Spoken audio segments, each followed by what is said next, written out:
बिस्मिल्लाहिर्रहमानिर्रहीम, अस्सलाम वालेकुम। आज हम स्टार्ट करेंगे फर्स्ट ईयर मैथमेटिक्स की एक्सरसाइज नंबर 6.5 को। अच्छा, इस एक्सरसाइज में ना एक ही पॉइंट है कि कॉन्सेप्ट है जिसका आपको पता होना चाहिए, वो है ज्योमेट्रिक प्रोग्रेशन। अब ज्योमेट्रिक प्रोग्रेशन से पहले भी आपको अरिथमेटिक प्रोग्रेशन का कॉन्सेप्ट क्लियर होना ज़रूरी है, जो कि हमने प्रीवियस एक्सरसाइजेज में बहुत डिटेल से देखा है। तो पहले हम रिकॉल करेंगे अरिथमेटिक प्रोग्रेशन को, उसके बाद देखेंगे ज्योमेट्रिक प्रोग्रेशन क्या होती है, क्योंकि हमने इसको अरिथमेटिक प्रोग्रेशन के साथ ही रिलेट करना है। अगर मैं आसान अल्फाज में बताऊं तो अरिथमेटिक प्रोग्रेशन आपके पास एक ऐसा सीक्वेंस होता है जिसमें कॉमन डिफरेंस एग्जिस्ट करता है।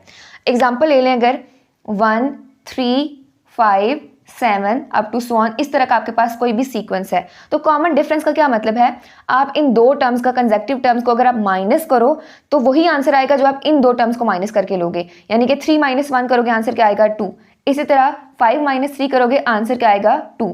या आप इसको ये भी कह सकते हैं कि आपको हर टर्म कैसे मिलती है, प्रीवियस टर्म में एक फिक्स्ड नंबर को ऐड करने से। ये थी आपके पास अरिथमेटिक प्रोग्रेशन, जिसमें आने वाली हर टर्म आपको किस तरह से मिलेगी, प्रीवियस नंबर में एक फिक्स्ड नंबर को ऐड करने से। जैसे कि कौन सा नंबर यहाँ पे 2 आ रहा है, 1 में 2 ऐड करोगे 3 बनेगा, 3 में 2 ऐड करोगे 5 बनेगा, 5 में 2 ऐड करोगे तो 7 बनेगा। तो ये फिक्स्ड नंबर क्या है, इसमें 2 है। ठीक है, तो अरिथमेटिक प्रोग्रेशन एक ऐसा सीक्वेंस होता है जिसमें आपके पास कॉमन डिफरेंस एग्जिस्ट करता है।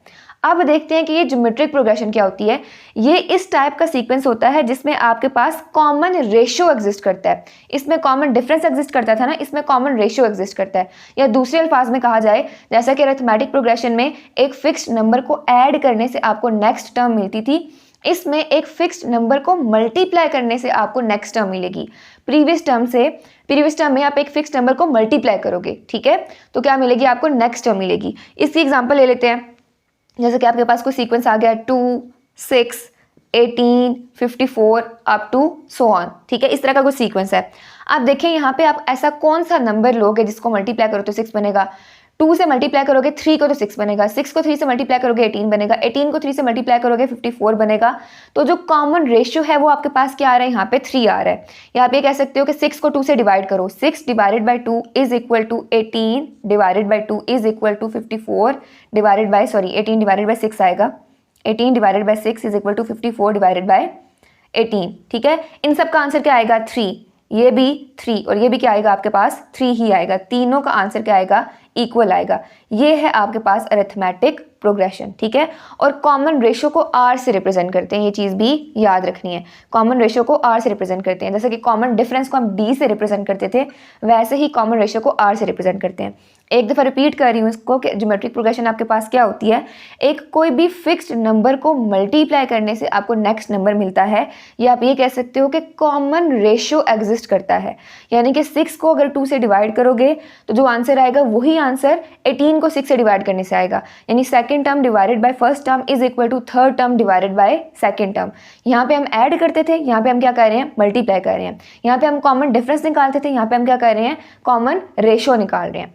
अच्छा, इसका ना एक फार्मूला है जो आपने याद करना है, इसकी nth टर्म का an is equal to a1 rn-1, ठीक है, where r is the common ratio. an क्या है, nth टर्म है किसी भी सीक्वेंस की जो एंड पे आ रही है, जो सबसे आखिर पे आती है उसको nth टर्म बोलते हैं।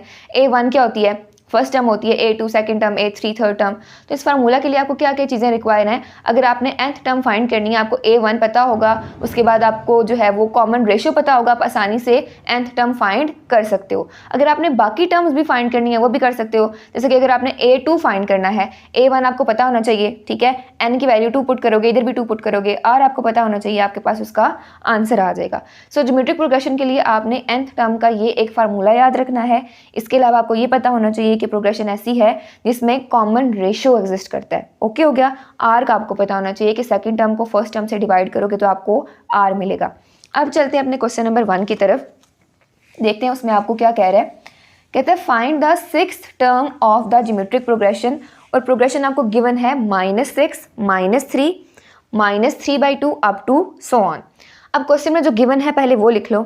एक ज्योमेट्रिक प्रोग्रेशन गिवन है -6, -3, -3/2 अप टू सो ऑन। ये आ गया आपके पास एक ज्योमेट्रिक प्रोग्रेशन। अब देखें यहाँ पे इस सीक्वेंस में आपको फर्स्ट टर्म भी गिवन है, तो वो लिखोगे पहले। a1 आपको क्या दिया हुआ है, -6। आपने कॉमन रेशियो को फाइंड करना है, यानी कि r को फाइंड करना है, और वो किस तरह से करते हैं, second term divided by first term, यानी कि -3 डिवाइडेड बाय -6। तो आंसर आपके पास क्या आएगा, माइनस माइनस से कैंसिल, 3 1 0 3 3 2 0 6, तो 1/2 आपके पास आ गया कॉमन रेशियो। फाइंड क्या चीज़ करनी है, सिक्स्थ टर्म, यानी कि A6 को फाइंड करना है, यानी n आपको क्या दिया हुआ है, 6 दिया हुआ है, सिक्स टर्म दी हुई है ना, फाइंड करनी है सॉरी, तो n आपको क्या दिया हुआ है, 6 दिया हुआ है, और सिक्स टर्म यानी कि A6 आपने फाइंड करना है। उसके लिए सबसे पहले फार्मूला लगाओगे nth टर्म का फॉर ज्योमेट्रिक प्रोग्रेशन, और वो क्या है आपके पास, an is equal to a1 rn -1। अब a1 की वैल्यू भी गिवन है, r भी आपने फाइंड कर लिया, n भी गिवन है, वैल्यूज पुट करोगे आपका आंसर आ जाएगा। तो यहाँ पे n की जगह आपने पुट करना है 6, a6 is equal to a1 की जगह पे आ जाएगा -6, r की जगह पे क्या आएगा 1/2, n की जगह पे 6 -1, तो -6 एज इट इज, ये आपके पास आ जाएगा 1/2 की पावर 5, 2 की पावर 5 किसके इक्वल होती है, 32 के, तो आ जाएगा -6 इंटू 1/32, दोनों की पावर 5 लेनी है ना, 1 की पावर 5 इज इक्वल टू 1, 2 की पावर 5 इज इक्वल टू 32, तो यहाँ से आंसर आपके पास क्या आएगा, 2 3 6 और 2 16 32, तो आंसर को मैं इधर लिख रही हूँ, A6 यहाँ से किसके इक्वल आ जाएगा, -3/16 के। यही आपने फाइंड करना था। रिपीट कर रही हूँ इस क्वेश्चन को, पहले पे इसलिए ज़्यादा टाइम लगाते हैं ताकि आपको सारी की सारी चीज़ें क्लियर हो जाएं। इस क्वेश्चन में आपने सिक्स टर्म यानी कि A6 फाइंड करना था। अब सीक्वेंस आपको गिवन है तो पहली टर्म A1 होती है, A1 आपने लिख लिया। कॉमन रेशियो निकालना है, कैसे निकालोगे, second term divided by first term, ठीक हो गया। n आपको दिया हुआ 6, बिकॉज यहाँ पे आपने सिक्स टर्म फाइंड करनी है ना, तो n गिवन है 6, A6 फाइंड करना है, फार्मूला लगाओगे nth term of geometric progression का, which is an is equal to a1 rn -1, सारी वैल्यूज पुट की, कैलकुलेट किया, आपका आंसर आ गया। ये था आपका क्वेश्चन नंबर 1। क्वेश्चन नंबर 2 है find the 8th term of the sequence 3 3 square 3 cube up to so on. आपको सीक्वेंस क्या गिवन है वो लिख लेते हैं सबसे पहले, 3 3 square 3 cube up to so on. आपने इसकी 8th टर्म फाइंड करनी है, यानी कि A8 फाइंड करना है, तो पहले लिखोगे हम क्या चीज़ है, ये तो आ गई ना आपके पास ज्योमेट्रिक प्रोग्रेशन। अब गिवन क्या क्या है, A1 which is equal to 3, आपने R फाइंड करना है, और वो कैसे आएगा, second term divided by first term, यानी कि 3 का स्क्वायर डिवाइडेड बाय 3, ये 3 स्क्वायर से कैंसिल हो जाएगा, तो पीछे आपके पास क्या आ जाएगा 3, या आप इस तरह भी कर सकते हो, 3 का square is equal to 9, 9 divided by 3 is equal to 3, तो कॉमन रेशियो क्या आ गया 3 के इक्वल। n कितना गिवन है 8, और आपने 8th टर्म को फाइंड करना है, यानी कि A8 फाइंड करना है, तो फार्मूला लगाओगे nth term of geometric progression का, which is an is equal to a1 rn -1, सारी वैल्यूज पुट करोगे आपका आंसर आ जाएगा। n की जगह पुट करना है 8, a1 की जगह पे 3, r की जगह पे 3, n की जगह पे 3 -1 आ जाएगा एज इट इज, तो आ जाएगा 3 और 3 का स्क्वायर आ जाएगा, 3 - 1 इज इक्वल टू 2, तो यहाँ पे आपके पास क्या बनेगा, बल्कि सॉरी यहाँ पे n की जगह पे 8 आता है, 3 नहीं आता, यहाँ पे 8 आता है, 8 - 1 इज इक्वल टू 7। अब आपने क्या करना है, 3 की पावर लेनी है 7, 3 इंटू ये आ जाएगा 2189, आपने कैलकुलेटर पे 3 की पावर लेनी है 7, आंसर आ जाएगा 2189। इन दोनों को आपस में मल्टीप्लाई करोगे तो आ जाएगा 6561, और यही आपने फाइंड करना था। ये था आपका क्वेश्चन नंबर 2। क्वेश्चन नंबर 3 है the nth terms of the sequences 1 2 4 8 up to so on and 256 128 64 up to so on are equal, find the value of n। अब क्वेश्चन में क्या कह रहा है कि दोनों सीक्वेंसेस जो आपको गिवन है उनकी nth टर्म्स आपस में इक्वल हैं, आपने n की वैल्यू को फाइंड करना है। अब nth टर्म्स उसने बता तो दिया इक्वल हैं, लेकिन यहाँ पे आपको फाइंड करके तो नहीं बताया हुआ, तो पहले an आप दोनों का फाइंड करोगे, यानी nth टर्म दोनों की फाइंड करोगे, फिर उनको आपस में इक्वल रखोगे, क्योंकि क्वेश्चन में गिवन है कि इक्वल हैं, वहाँ से आप n की वैल्यू फाइंड करोगे। तो देखते हैं किस तरह से इसको सॉल्व करेंगे। सबसे पहले पहला सीक्वेंस लिखते हैं, तो इसको ना मैं हेडिंग में दे लेती हूँ फर्स्ट सीक्वेंस की, फर्स्ट सीक्वेंस जो कि आपको क्या गिवन है 1 2 4 8 अप टू सो ऑन, ठीक हो गया। अच्छा, अब यहाँ से आपने ए एन निकालना है तो उसके लिए आपको ए वन पता होना चाहिए, आर भी पता होना चाहिए। सो ए वन किसके इक्वल है 1 के, आर किसके इक्वल आएगा 2 डिवाइडेड बाई 1 के second term divided by first term, तो ये आपके पास आ जाएगा 2 के इक्वल। उसके बाद आप फार्मूला लगाओगे nth term of geometric progression का, जो कि आपके पास क्या होता है A N is equal to A one are N minus 1। एन तो आपके पास नहीं है, वो तो फाइंड करना है, तो क्या करोगे यहाँ पे a n as it is रहेगा, is equal to A one की जगह पे क्या आ जाएगा 1, आर की जगह पे 2 और ऊपर पावर क्या आ जाएगी n माइनस 1। तो ए एन किसके इक्वल आएगा यहाँ पे 2 की पावर n माइनस 1। ठीक हो गया, ये आ गया आपके पास फर्स्ट सीक्वेंस की nth टर्म। अब आपने सेकंड सीक्वेंस की nth टर्म को फाइंड करना है। सो हेडिंग दे लेते हैं सेकंड सीक्वेंस की, सेकंड सीक्वेंस जो कि आपके पास है 256 128 64 अप टू सो ऑन। अब यहाँ पे भी आपने ए एन निकालना है। यहाँ पे अगर कंफ्यूज ना करें और इसको मिक्स ना करें तो मैं ना इसको ए वन प्राइम से शो कर रही हूँ। ठीक है, फर्स्ट टर्म को ए वन प्राइम से विच इज़ 256, क्योंकि सेकंड सीक्वेंस है ना, तो फर्स्ट को ए वन से शो किया तो सेकंड को ए वन प्राइम से शो कर देते हैं। और यहाँ पे आर प्राइम क्या आ जाएगा आपके पास 128 divided by 256 second term divided by first term, तो ये आपके पास इक्वल आएगा 1/2 के। अब आपने फार्मूला लगाना है nth term of geometric progression का, और वो आपके पास क्या आएगा a n prime is equal to A one prime r N minus 1। ठीक हो गया। अच्छा, अब आपने यहाँ पे वैल्यू पुट करनी है ए वन की, ए वन प्राइम की विच इज़ 256। आर की वैल्यू क्या है, आर प्राइम की है, वैसे तो यहाँ पे प्राइम मैं कहाँ पे डालूँ, तो बस आर ही ठीक है। आर प्राइम की वैल्यू है 1 divided by 2, 1 divided by 2 n minus 1 as it is आ जाएगा। तो ये आपके पास क्या आया। अच्छा, 256 को मैं लिख सकती हूँ 2 की पावर 8। ठीक है, अब ये किस तरह से आया, इसको फैक्टराइज करके 256, यहाँ पे क्या आ जाएगा 2 1 ज़र 2, 2 2 ज़र 4, 2 8 ज़र 16, फिर 2 6 ज़र 12, 2 4 ज़र 8, देन 2 3 ज़र 6, 2 2 ज़र 4, 2 16 ज़र 32, 2 8 ज़र 16, 2 4 ज़र 8, 2 2 ज़र 4 एंड 2 1 ज़र 2। तो 1 2 3 4 5 6 7 8, यानी 2 क्या है 8 टाइम्स मल्टीप्लाई हो रहा है, तो इसको मैंने लिख दिया 2 की पावर 8। ओके हो गया। 256 को आपने 2 की पावर की फॉर्म में लिख दिया, और यहाँ पे आपके पास क्या आ जाएगा 1/2 की पावर n माइनस 1। ठीक हो गया। अब आपने क्या करना है, अगर मैं पावर यहाँ पे लिखूँ 1 की पावर n माइनस 1, आंसर क्या आएगा 1 ही आएगा। 1 की जो मर्जी पावर ले लो, आंसर हमेशा 1 ही आना है। तो यहाँ पे मैं इसको लिख सकती हूँ 1 एज इट इज़, 1 की पावर n माइनस 1 लोगे तो वही आंसर आएगा, और साथ में 2 की पावर n माइनस 1। अब ये पावर दोनों के ऊपर है ना, 1 के ऊपर भी 2 के ऊपर भी, और साथ में 2 की पावर 8 क्या हो रहा है मल्टीप्लाई हो रहा है।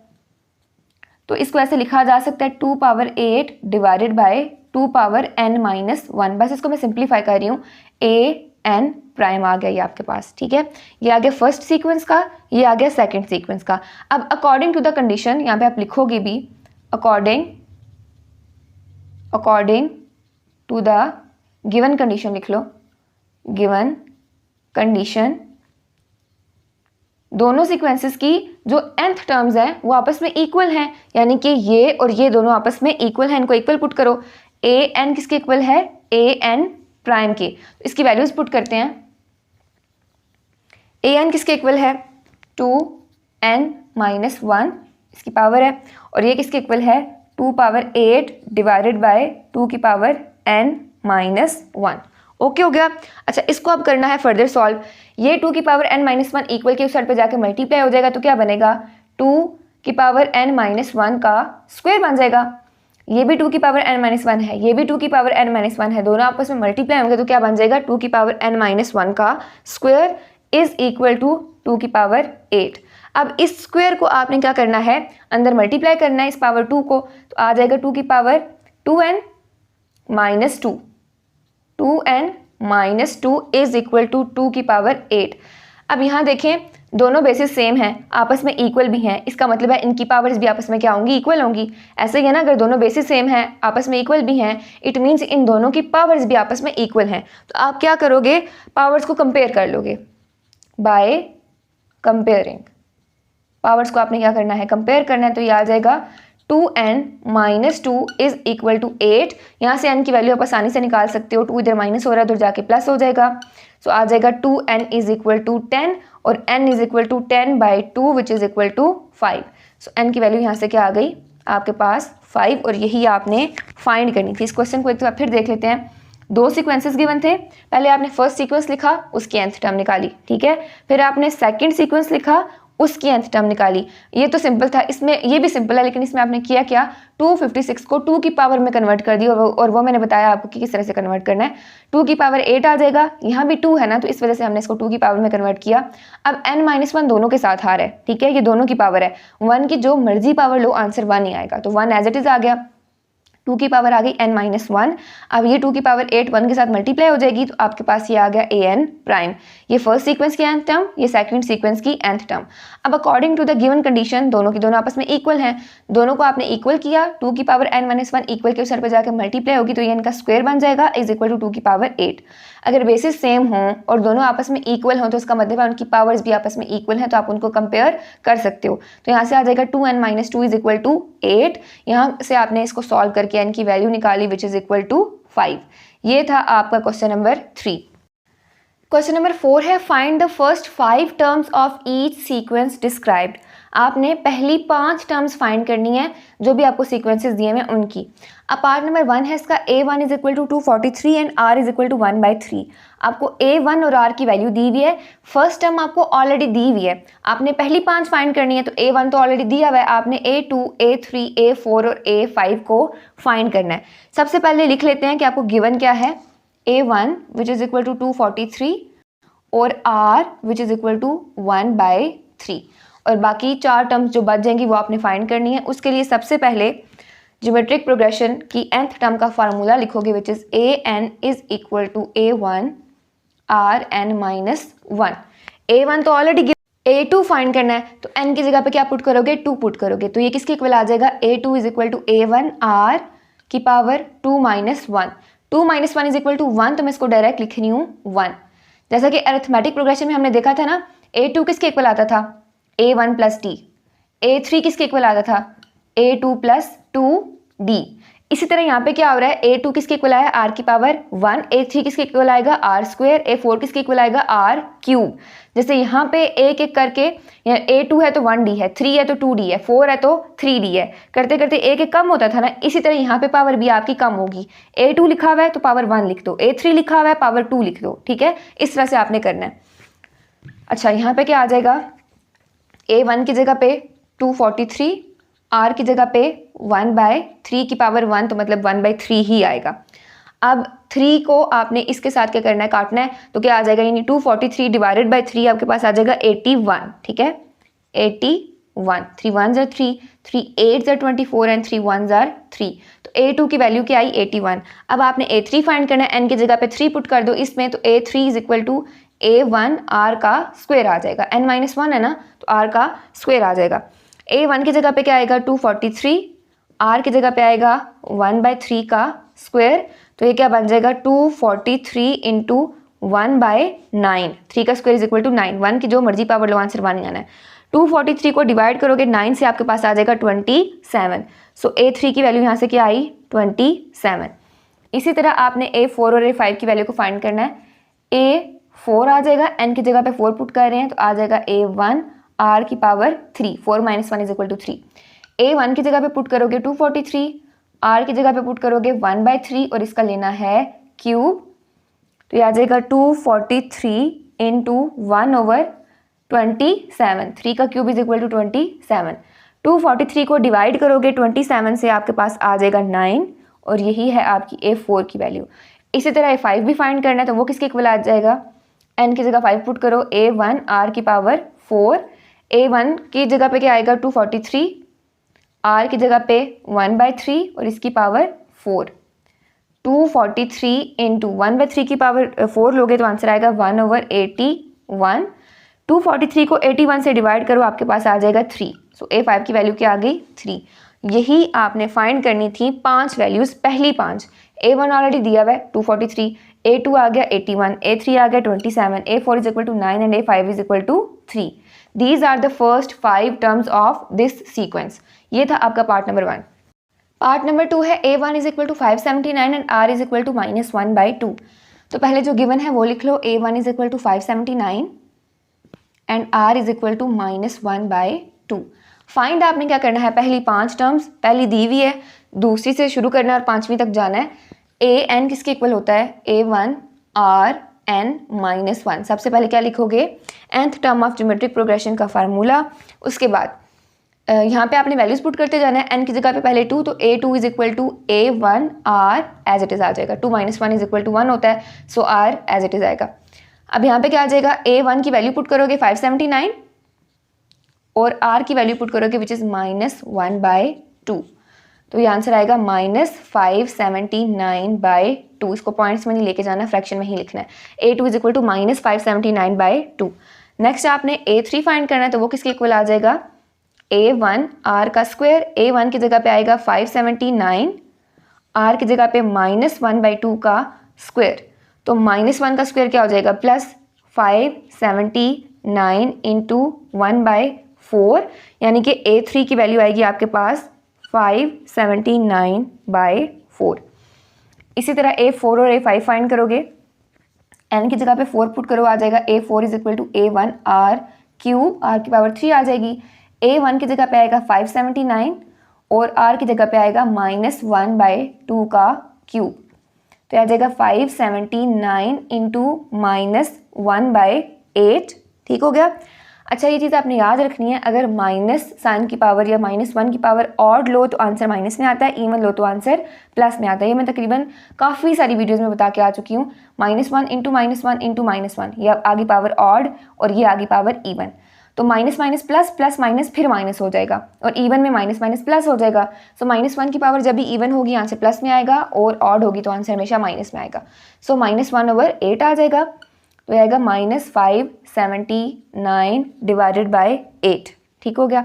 अच्छा, ये आ गया आपके पास A4, और फिर A5 फाइंड करना है, वो किसके इक्वल आएगा? A1 R power 4। A1 की जगह पे आएगा 579, R की जगह पे आएगा -1/2 की पावर 4। तो 579 इंटू -1 की पावर 4 है तो +1 बन जाएगा, डिवाइडेड बाय 2 की पावर 4 लोगे तो आ जाएगा 16, यानी कि A5 आपके पास इक्वल आएगा 579/16 के। अच्छा, मेरे ख्याल में पिछले क्वेश्चन में ये चीज़ रह गई थी पार्ट नंबर 1 में, एंड पे आपने पहली 5 टर्म्स लिखनी भी हैं। ठीक है, उसमें मैंने नहीं लिखा था, वो प्लीज़ करेक्ट कर लीजिएगा, उसको ना लिख लेना है। ठीक हो गया? इसको एंड पे लिखते हैं। पहली 5 टर्म्स कौन सी आई? A1 थी 579, या A2, A3, A4 और A5, इनको लिख लेते हैं। स्टेटमेंट लिखोगे, hence the first 5 terms of geometric progression यानी कि GPR कौन कौन सी हैं? 579, दूसरी है आपके पास -579/2, तीसरी है 579/4, और चौथी आपके पास है -579/8, आखिरी आई होप नज़र आ जाए 579/16। मैं एक दफ़ा चेक करूँ कैमरा में नज़र आ रहा है या नहीं आ रहा है। ऊपर पहले आप स्टेटमेंट लिखोगे, hence the first 5 terms of GPR, उसके बाद आप ये सारी टर्म्स लिखोगे, और पार्ट नंबर 1 में भी यही करना है। जो 5 टर्म्स आई थी एंड पे उनको लिखना है, वो मुझसे मिस हो गया था। ये था आपका पार्ट नंबर 2, और यहाँ पे आपका क्वेश्चन नंबर 4 भी कंप्लीट होता है। क्वेश्चन नंबर 5 है, find the 12th term of 1 + iota 2 iota -2 + 2 iota up to so on. आपको एक ज्योमेट्रिक प्रोग्रेशन दी हुई है, सीक्वेंस गिवन है, आपने A12 फाइंड करना है। तो पहले तो जो गिवन है वो लिखोगे, 1 + iota 2 iota -2 + 2 iota up to so on, और ये आपके पास क्या है? एक ज्योमेट्रिक प्रोग्रेशन है। अब A1 लिखोगे which is equal to 1 + iota, उसके बाद आप R निकालोगे, वो क्या आ जाएगा? Second term divided by first term which is equal to 2 iota divided by 1 + iota. अब यहाँ पे आपको इस डिनोमिनेटर को रैशनलाइज करना पड़ेगा, और रैशनलाइजेशन का तरीका क्या होता है वो देखते हैं। पहले तो एज इट इज़ लिखते हैं, रैशनलाइजेशन का तरीका ये होता है कि डिनोमिनेटर के कॉन्जुगेट से आप इस टर्म को मल्टीप्लाई भी कर देते हो और डिवाइड भी कर देते हो। कॉन्जुगेट क्या होगा, आप प्लस का साइन है तो माइनस आ जाएगा, माइनस का साइन है तो प्लस आ जाएगा। तो डिनोमिनेटर के कॉन्जुगेट से आपने इसको मल्टीप्लाई भी कर दिया और डिवाइड भी कर दिया। तो यहाँ से आपके पास क्या आ जाएगा, दोनों आपस में मल्टीप्लाई होंगे, 1 plus iota into 1 minus iota, और ऊपर वाली टर्म्स भी मल्टीप्लाई होंगी, 2 आयोटा इंटू 1 माइनस आयोटा। ये किसके इक्वल आ जाएगा, 2 आयोटा इंटू 1 यानी कि 2 iota minus 2 iota square, 2 iota into iota 2 iota square आ जाएगा, डिवाइडेड बाय ये क्या बनेगा, a plus b into a minus b which is equal to A square minus B square. तो ये आ जाएगा 1 का स्क्वायर माइनस आयोटा का स्क्वायर। अब ये किसके इक्वल आएगा, 2 iota as it is minus 2 into minus 1, iota square किसके इक्वल होता है, -1 के। ठीक हो गया। यहाँ पे क्या आ जाएगा, 1 minus iota square is equal to -1। इसको नेक्स्ट स्टेप में सॉल्व कर लेते हैं। ये आ जाएगा 2 iota plus 2 divided by 1 plus 1। तो यहाँ पे इसको करते हैं सॉल्व। आर की वैल्यू क्या आएगी, बल्कि इसको यहाँ से लेके आते हैं। आर की वैल्यू यहाँ से आपके पास क्या आ जाएगी, 2 आयोटा प्लस 2 है, तो अगर मैं यहाँ से 2 को कॉमन ले लूँ, अंदर क्या बचेगा, 2 को कॉमन ले लूँ, अंदर आ जाएगा 1 plus iota divided by 1 plus 1 किसके इक्वल आ जाएगा, 2 के इक्वल। 2 से कैंसिल हो जाएगा, तो आर आपके पास आ जाएगा 1 प्लस आयोटा के इक्वल। ठीक हो गया, ये आपने आर फाइंड कर लिया। अब उसके बाद और क्या चीज़ आपको गिवन है क्वेश्चन में, एन गिवन है which is equal to 12। N की वैल्यू भी लिख ली 12। ठीक हो गया। फाइंड क्या चीज़ करनी है, A12। तो A12 को लिख लिया कि हमने फाइंड करना है। अब यहाँ तक हमने क्या किया है वो मैं आपको बताती हूँ। पहले तो जो गिवन था वो लिखा, उसके बाद इस सीक्वेंस में से A1 की वैल्यू लिखी which is equal to 1 plus iota. उसके बाद R निकालना है, असल काम ये था। R के लिए आप क्या करते हो, second term divided by first term divide की, तो ये आपके पास रैशनलाइज करना पड़ेगा। तो आप क्या करोगे, इसको मल्टीप्लाई कर दोगे डिनोमिनेटर के कॉन्जुगेट से और डिवाइड भी कर दोगे बाय रैशनलाइजेशन, बेशक आप लिख भी लो। ठीक है। और उसके बाद आपने इसको सॉल्व किया, ये हम बहुत दफ़ा करके आ चुके हैं। ठीक हो गया। इसको सॉल्व किया, सॉल्व करने के बाद आपके पास आर की वैल्यू आ गई 1 प्लस आयोटा। अब उसके बाद एन की वैल्यू लिखनी है which is equal to 12। A12 find करना है तो वो भी लिख लिया। अब nth टर्म का फार्मूला लिखोगे which is equal to an is equal to A1 Rn minus 1। तो an की जगह पे क्या आएगा, A12 is equal to n की जगह आपने 12 पुट कर दिया, यहाँ पे आ जाएगा A1 की जगह पे 1 प्लस आयोटा, R की जगह पे आएगा 1 प्लस आयोटा, और पावर क्या आ जाएगी 11। 12 माइनस 1 इज इक्वल टू 11। इसकी पावर क्या है 11 है, इसकी पावर क्या है 1 है, तो 11 प्लस 1 क्या हो जाएगा 12। सो 1 प्लस आयोटा की पावर क्या आ जाएगी 12 आ जाएगी। ठीक हो गया। अब आपने इसको करना है सॉल्व। किस तरह से सॉल्व करेंगे, पावर है 12, आपको किस पावर का फार्मूला आता है, स्क्वायर का। ठीक है, जो कि इजीली हैंडल हो सकता है। तो यहाँ पे हम लिखेंगे 1 प्लस आयोटा का स्क्वायर और इसकी पावर लिख देंगे 6। बस ये वाला स्टेप ध्यान से देखना कैसे कर रहे हैं। यहाँ पे पावर थी 12। ठीक है, आपको आयोटा स्क्वायर की वैल्यू पता होती है, तो आप क्या करोगे, यहाँ पे 1 प्लस आयोटा का होल स्क्वायर ले लोगे, स्क्वायर बना लोगे। 2 इंटू 6, मैंने पावर को ब्रेक कर दिया, 2 इंटू 6 में 6 2 12 हो जाएगा अगेन, लेकिन इसका फार्मूला मैं ओपन करूंगी तो ये मजीद सिंप्लीफाई हो सकता है। तो फार्मूला ओपन करेंगे, a प्लस बी का whole square is equal to A square plus B square plus 2ab, यानी कि a का स्क्वायर प्लस b का स्क्वायर प्लस 2, a की जगह पे 1 और b की जगह पे आयोटा, तो 2 आयोटा आ जाएगा और इसकी पावर क्या है 6 है। ठीक हो गया। यहाँ पे क्या आएगा 1, आयोटा स्क्वायर की वैल्यू क्या होती है -1, तो 1 -1 आ जाएगा प्लस 2 आयोटा और इसकी पावर क्या आ जाएगी 6। ये दोनों तो आपस में हो जाएंगे कैंसिल, और पीछे आपके पास क्या बचेगा, यहाँ पे 2 आयोटा की पावर 6। 2 की पावर 6 लोगे आ जाएगा 64। आयोटा की पावर आपने 6 लेनी है, आयोटा की पावर 6, पहले इसको इस तरह लिख लेते हैं। इसको आपने सॉल्व करना है। 64 as it is, iota square की वैल्यू आपको पता होती है, तो आपने पावर को स्क्वायर में ब्रेक करना है। आयोटा स्क्वायर की पावर क्या आ जाएगी 3 आ जाएगी यहाँ पे। ठीक है, 6 और 2 से डिवाइड करके देख लो, आंसर क्या आएगा 3। तो आपने क्या लिख दिया, आयोटा स्क्वायर की पावर 3। 64 इंटू -1 आ जाएगा, इसका क्यूब आएगा, और मैंने बताया था अभी कि -1 की पावर अगर ऑड हो तो आंसर हमेशा माइनस में आता है। सो 64 इंटू -1, आंसर आपके पास आ जाएगा -64। यहाँ पे क्या किया, पावर्स को सबसे पहले ऐड किया, उसके बाद आपने इस 12 को ब्रेक कर देना 6 इंटू 2 में, क्योंकि आपको आयोटा स्क्वायर की वैल्यू पता होती है, तो आपने a प्लस बी का होल स्क्वायर का फार्मूला बना लिया। यहाँ पे iota square is equal to -1 आ जाएगा, ये आपस में कैंसिल हो जाएंगे। 2 आयोटा की पावर 6 आ जाएगी, 2 की पावर 6 तो 64 होता है। आयोटा की पावर 6 को आपको ब्रेक करना पड़ेगा क्योंकि आपको सिर्फ आयोटा स्क्वायर की वैल्यू पता होती है। तो आपने इसको स्प्लिट कर लिया 2 इंटू 3 में। Iota square is equal to -1, इसकी पावर आ जाएगी 3, -1 की पावर ऑड हो तो आंसर हमेशा माइनस आता है, तो आपके पास आ जाएगा 812 इज इक्वल टू -64। ये था आपका क्वेश्चन नंबर 5। क्वेश्चन नंबर 6 है, if the fourth and ninth term of a geometric progression are 54 एंड 13,122 respectively, find the geometric progression, also find the general term. अब इस क्वेश्चन में उसने आपको फोर्थ और नाइन्थ टर्म दी हुई है, एक ज्योमेट्रिक प्रोग्रेशन की, उसकी वैल्यू है 54 और दूसरे की है 13,120। उसके बाद आपको कहा जा रहा है कि आपने ज्योमेट्रिक प्रोग्रेशन फाइंड करनी है, उसके अलावा जनरल टर्म भी फाइंड करनी है। तो इसमें हमने दो काम करने हैं, पहला ज्योमेट्रिक प्रोग्रेशन फाइंड करने वाला, उसके बाद जनरल टर्म फाइंड करने वाला। तो देखते हैं क्वेश्चन में गिवन क्या है। फोर्थ टर्म गिवन है A4 इज इक्वल टू 54, इसके अलावा 9 टर्म गिवन है। पहले इसको सॉल्व कर लेते हैं। अब A4 को क्या लिखा जा सकता है, अगर जनरल जो nth टर्म होती है उसका फार्मूला देखा जाए तो वो होता है AN is equal to A1 RN minus 1। इसको यूज करके हमने वैल्यू लिखनी है, n की जगह पे 4 पुट करो, क्या आ जाएगा A4 is equal to A1 R cube, ऐसे ही होगा ना, 4 माइनस 1 3 हो जाएगा। तो ये क्या आ जाएगा A1 R cube is equal to A4। यहाँ पे मैं A4 की वैल्यू पुट कर सकती हूँ विच इज 54, तो इसको मैं यहाँ से कर रही हूँ इरेज। A4 की जगह पे मैं इधर लिख रही हूँ अरेंज करके 54। ये A4 के इक्वल है ना, तो A4 की जगह पे मैंने उसकी वैल्यू पुट कर दी विच इज 54 और इसको नाम दे लेंगे इक्वेशन नंबर 1 का। ये आ गया आपकी इक्वेशन नंबर 1। इसी तरह आपने इक्वेशन नंबर 2 निकालनी है, जो दूसरा डाटा है उससे 9 टर्म आपको गिवन है, यानी कि A9 गिवन है विच इज इक्वल टू 13,122। अब ये क्या बनेगा, आपके पास A9 है तो ये बन जाएगा A9 इज इक्वल टू, इस फार्मूला के अकॉर्डिंग देखा जाए तो A1 R पावर 8। तो यहाँ पे आप क्या करोगे, A1 R पावर 8 को A9 के इक्वल कर दोगे, यानी कि 13,122 के इक्वल कर दोगे। तो यहाँ से क्या आ जाएगा A1 R power 8 is equal to 13,122।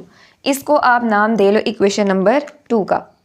अब यहाँ पे आपने क्या करना है, इक्वेशन 2 को डिवाइड करना है इक्वेशन 1 से। इक्वेशन 2 को डिवाइड करना है इक्वेशन 1 से।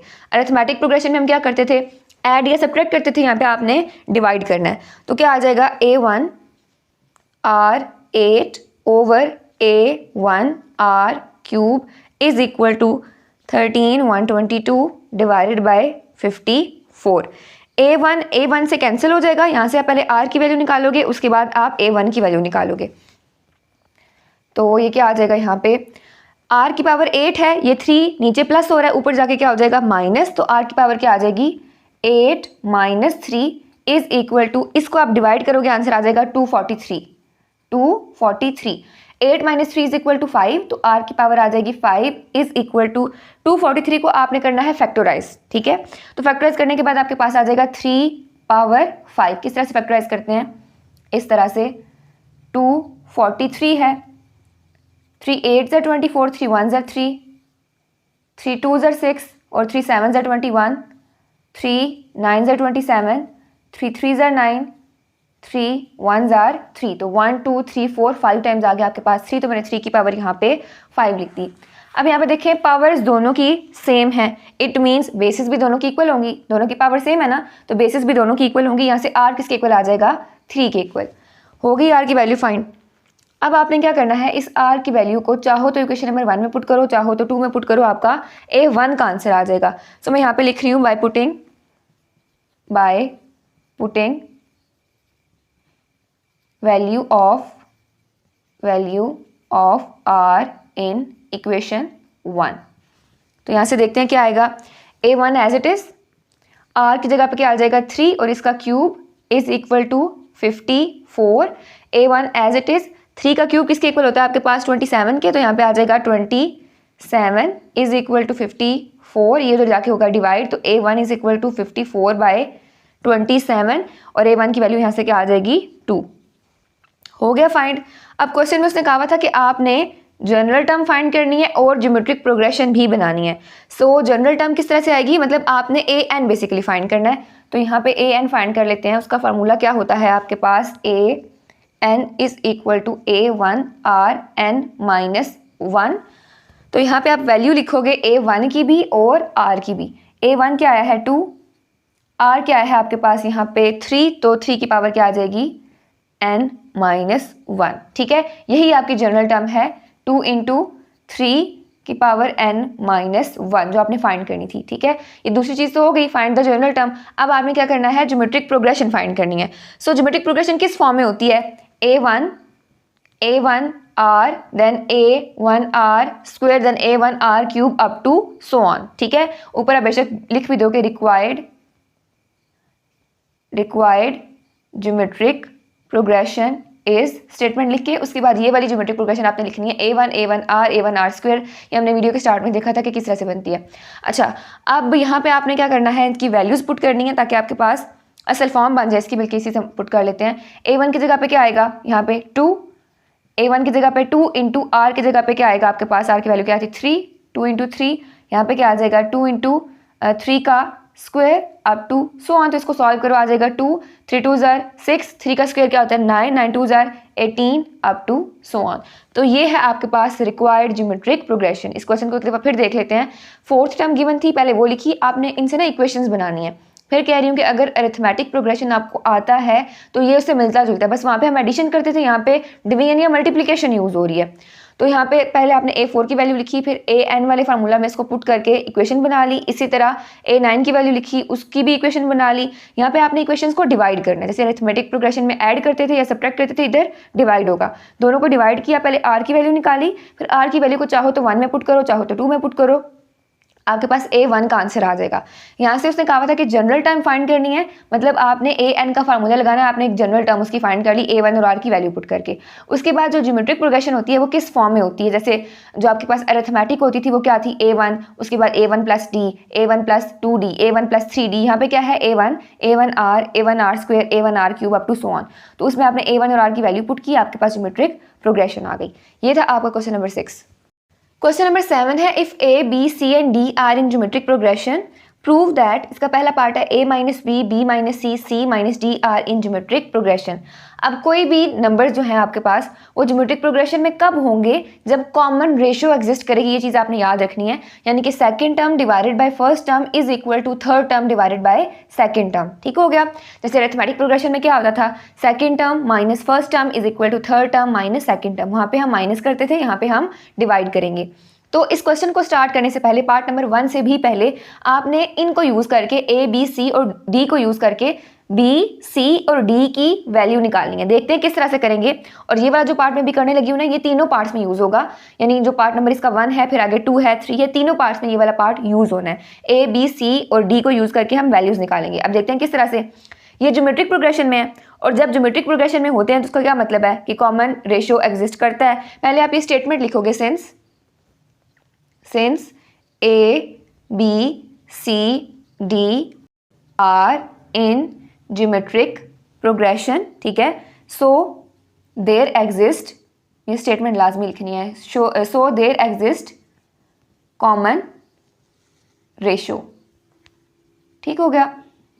कॉमन रेशियो एग्जिस्ट करती है, और कॉमन रेशियो फिर किसके इक्वल होती है आपके पास, second term divided by first term, यानी कि b divided by a is equal to third term divided by second term, यानी कि c डिवाइडेड बाय b, और fourth term divided by third term, यानी कि d डिवाइडेड बाय c, ठीक है। और ये किसके इक्वल आएगा, r के इक्वल। कॉमन रेशियो को r से रिप्रेजेंट करते हैं ना, तो ये सारे के सारे किसके इक्वल हैं, r के इक्वल हैं, यानी b बाय a भी r के इक्वल है, c बाय b भी r के इक्वल है, और d बाय c भी क्या है, r के इक्वल है। तो यहाँ से अगर मैं वैल्यूज इनकी लिखूँ, b over a is equal to r, ठीक है, इसी तरह c over b is equal to r, इसी तरह d over c is equal to r। इन तीनों को यूज़ करके मैंने यहाँ से वैल्यूज़ निकालनी है। b की क्या आ जाएगी, b is equal to A r, यहाँ से c is equal to b r, ठीक है, और यहाँ से d is equal to c r. अब आपने सारी की सारी वैल्यूज़ ना ए आर की फॉर्म में लिखनी है, a और r की फॉर्म में। b वाली तो ऑलरेडी है, इसको हाईलाइट कर देते हैं। b किसके इक्वल आया, a r के। अब c किसके इक्वल आएगा, यहाँ पे आपने b की वैल्यू पुट करनी है, ये वाली, ठीक है। b आया a r, तो यहाँ पे पुट कर दोगे a r इंटू आर आ जाएगा, मतलब a r स्क्वेयर बन जाएगा। तो c की वैल्यू यहाँ पे क्या आएगी, a r स्क्वेयर। यहाँ पे क्या किया आपने, b की वैल्यू पुट कर दी। इसी तरह d की वैल्यू आपने निकालनी है, तो c की वैल्यू पुट करोगे, a r स्क्वेयर है, a r square into r, तो ये क्या बन जाएगा ए आर क्यूब। तो यहाँ पे मैं लिख रही हूँ ए आर क्यूब। ये आ गई आपके पास बी, सी और डी की वैल्यू। ठीक हो गया। b is equal to A r, c is equal to A R square and d is equal to A R cube. अब चलते हैं अपने पार्ट नंबर 1 की तरफ, which is a minus B, b minus C and c minus D are in geometric progression. ठीक हो गया। तो अब इसको सॉल्व करते हैं। मैं यहाँ पे मार्क भी कर देती हूँ कि यहाँ पे अब करना है इसको सॉल्व। ये यहाँ से स्टार्ट होगा, पहले आपने ये सारा करना है, उसके बाद लिखना है इसको। सो अगर ये सारे के सारे ज्योमेट्रिक प्रोग्रेशन में हैं, पहले वही स्टेटमेंट लिखोगे a minus B, b minus C and c minus D are in geometric progression. ठीक है। और अगर ये ज्योमेट्रिक प्रोग्रेशन में हैं, बल्कि आपने प्रूव करना है, तो आप यहाँ पे बेहतर है लिखो will be in geometric progression. ठीक है। ज्योमेट्रिक प्रोग्रेशन में कब होंगे, will be in geometric progression कब, इफ कॉमन डिफरेंस एग्जिस्ट करेगा, यानी कि b minus C divided by a minus B is equal to c minus D divided by b minus C. Question में उसने आपको बोला कि आपने ये चीज़ प्रूव करनी है कि ज्योमेट्रिक प्रोग्रेशन में है, तो आप स्टेटमेंट लिखोगे ये सारे के सारे ज्योमेट्रिक प्रोग्रेशन में कब होंगे, will be in geometric progression if common difference exist करेगा, मतलब कि second term divided by first term is equal to third term divided by second term. अब यहाँ पे आपने जो वैल्यूज निकाली है ना b, c और d की, ये पुट करनी है। तो यहाँ से आपके पास जो आंसर आएगा वो आपको बताएगा कि ज्योमेट्रिक प्रोग्रेशन में है भी या नहीं।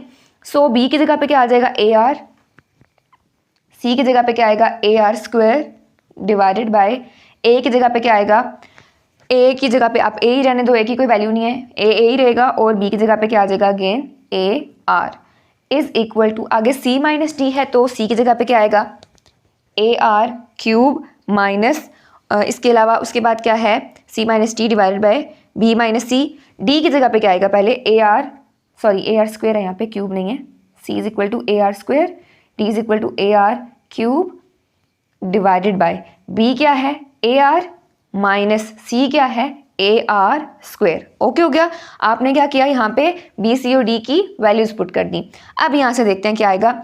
इन दोनों में से क्या चीज़ कॉमन आ सकती है, ए आर कॉमन आ सकता है ना, ए आर को कॉमन निकालो, पीछे आपके पास बच जाएगा 1 माइनस आर, ऐसे ही है, ए और आर कॉमन आ गया, अंदर बच गया 1 माइनस यहाँ पे एक आर बच जाएगा, डिवाइडेड बाय, यहाँ से ए कॉमन आ सकते हैं तो ए को कॉमन ले लो, अंदर क्या आ जाएगा 1 minus r is equal to, इन दोनों में से क्या चीज़ कॉमन आ सकती है ए आर स्क्वायर, तो उसको कॉमन ले लो, अंदर क्या आ जाएगा आपके पास 1 माइनस आर डिवाइडेड बाय, यहाँ पे क्या बचेगा ए आर कॉमन आ गया, अंदर आ जाएगा 1 माइनस आर।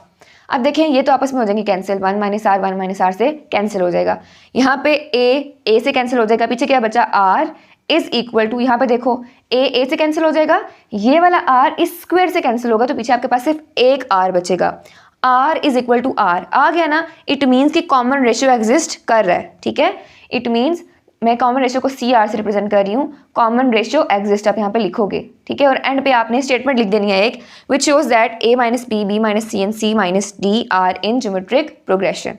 इस क्वेश्चन में क्या किया, पहले तो ए बी सी और डी को यूज़ करके बी सी और डी की वैल्यूज़ निकाली, और ये काम आपने हर क्वेश्चन में करना है। ये तो क्वेश्चन नंबर 1 था ना, इसका पार्ट नंबर 1 था, ये आपने हर क्वेश्चन में करना है। यहाँ से आपने इसको सॉल्व करना स्टार्ट किया, जो है वो कॉमन रेशियो एग्जिस्ट करता है जब आपके पास कोई भी चीज़ जो है वो ज्योमेट्रिक प्रोग्रेशन में होती है। So second term divided by first term is equal to third term divided by second term, उसके बाद इन तीनों की वैल्यूज पुट की, जो कॉमन आता था उसको कॉमन लिया, तो r is equal to r आ गया, यानी दोनों आपस में इक्वल हैं, इट मीन्स कि कॉमन रेशियो एग्जिस्ट कर रही है। ये था आपका पार्ट नंबर 1। पार्ट नंबर 2 है ए square minus B square minus C square and C square minus D square are in geometric progression. ये चीज़ आपने प्रूव करनी है। अच्छा, मैंने ऑलरेडी यहाँ पे वैल्यूज लिखी हुई है, बी की भी, सी की भी और डी की भी। आपने हर क्वेश्चन में पहले इनको निकालना है, पहले इनको फाइंड करना है, उसके बाद क्वेश्चन को सॉल्व करना है। अब पेपर में वो आपको तीनों के तीनों पार्ट्स उठा के तो नहीं देगा ना, कोई एक क्वेश्चन देगा, तो आपने पहले इसको यूज़ करके बी, सी और डी की वैल्यू निकालनी है, जैसे हमने पिछले क्वेश्चन में निकाली, उसके बाद क्वेश्चन को सॉल्व करना है। तो यहाँ पे आप क्या लिखोगे, A square minus B square minus C square and C square minus D square will be in geometric progression if, कब होंगे, जब second term divided by first term किसके इक्वल होगी, third term divided by second term, यानी कि C square minus D square divided by B square minus C square. अब यहाँ पे आपने बस बी, सी और डी की वैल्यूज पुट करनी है, ठीक है। बी स्क्वायर है तो यहाँ पे क्या आ जाएगा, ए आर का स्क्वायर माइनस सी स्क्वायर है, बल्कि इसको मैं ज़रा सा इस साइड पे करके लिखूँ, शायद यहाँ पे नज़र ना आए आपको कैमरा में। अच्छा, बी स्क्वायर है तो ये क्या आ जाएगा, ए आर का स्क्वायर माइनस सी स्क्वायर की जगह क्या आएगा, ए आर स्क्वायर का square divided by A square है तो A square as it is minus B square की जगह पे क्या आएगा, ए आर का स्क्वायर इज इक्वल टू, यहाँ पे सी स्क्वायर की जगह क्या आ जाएगा, ए आर स्क्वायर का स्क्वायर माइनस डी की जगह पे ए आर क्यूब का स्क्वायर डिवाइडेड बाय, यहाँ पे बी है तो बी की जगह पे ए आर का square minus A R square का स्क्वायर आ जाएगा। अब आपने इस स्क्वायर को ओपन करना है तो क्या आएगा, A square R square minus A square, R square का स्क्वायर है तो आर पावर क्या आ जाएगी 4 डिवाइडेड बाय, यहाँ पे क्या आ जाएगा A square as it is minus ये बन जाएगा A square R square is equal to, इसको अगर मैं ज़रा सीधा करके लिखाऊँ कुछ इस तरह। अच्छा, यहाँ पे क्या आ जाएगा, ए स्क्वायर आर स्क्वायर का स्क्वायर है तो आर पावर 4 हो जाएगी माइनस ये क्या बन जाएगा ए स्क्वायर और 3 को 2 से मल्टीप्लाई करो तो 6 यानी आर की पावर बन जाएगी 6 डिवाइडेड बाय ये क्या बनेगा, ए स्क्वायर आर स्क्वायर माइनस ये क्या बन जाएगा, ए स्क्वायर आर पावर 4। अब देखिए इन दोनों में से क्या चीज़ कॉमन आ सकती है, ए स्क्वायर आर स्क्वायर कॉमन आ सकता है ना, दोनों में है तो यहाँ से अगर मैं कॉमन ले लूँ ए स्क्वायर आर स्क्वायर, अंदर क्या बच जाएगा 1 माइनस आर स्क्वायर, ऐसे ही है डिवाइडेड बाय, अगर यहाँ से ए स्क्वायर कॉमन ले लूँ अंदर क्या बच जाएगा 1 माइनस आर स्क्वायर। इधर भी आपने यही काम करना है, इन दोनों में से ए स्क्वायर आर पावर 4 दोनों कॉमन आ सकते हैं क्योंकि दोनों में है, तो A square R power 4 common आ गया, अंदर क्या आ जाएगा 1 माइनस आर स्क्वायर और नीचे अगर मैं ए स्क्वायर आर स्क्वायर कॉमन ले लूँ अंदर बच जाएगा 1 माइनस आर स्क्वायर।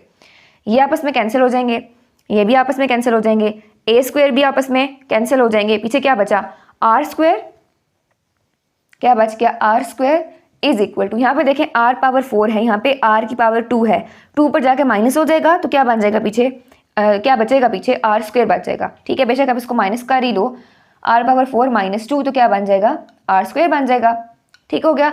यानी कि कॉमन रेशियो एग्जिस्ट करता है, दोनों आपस में इक्वल आ गया ना। अब ये देख के तो आप नहीं बता सकते इक्वल है या नहीं है, लेकिन इनको सॉल्व करके आंसर सेम आया है, दोनों आपस में इक्वल हैं, इट मीन्स कॉमन रेशियो जो है वो एग्जिस्ट कर रही है। इसका मतलब है कि ये जो पूरी स्टेटमेंट आपके पास लिखी हुई है ये ज्योमेट्रिक प्रोग्रेशन ही है। ये था आपका पार्ट नंबर 2। पार्ट नंबर 3 है ए square plus B square plus C square and C square plus D square are in geometric progression. तो पहले स्टेटमेंट क्या लिखोगे आप कि A square plus B square plus C square and C square plus D square will be in geometric progression. कब होते हैं, if second term divided by first term is equal to third term divided by second term, यानी कि common ratio exist करता है, तभी आपके पास वो ज्योमेट्रिक प्रोग्रेशन में होंगे। So B square plus C square over A square plus B square is equal to C square plus D square over B square plus C square. अब यहाँ पे भी आपने क्या करना है, बी सी और डी की वैल्यू पुट करनी है, तो बी की जगह पे क्या आ जाएगा ए आर का स्क्वायर प्लस सी की जगह पे ए आर स्क्वायर का square divided by A square plus यहाँ पे क्या आ जाएगा ए आर का स्क्वायर इज इक्वल टू इधर अगेन ए आर स्क्वायर का स्क्वायर प्लस डी की जगह पे ए आर क्यूब का स्क्वायर डिवाइडेड बाय बी की जगह पे ए आर का स्क्वायर और सी की जगह पे ए आर स्क्वायर का स्क्वायर।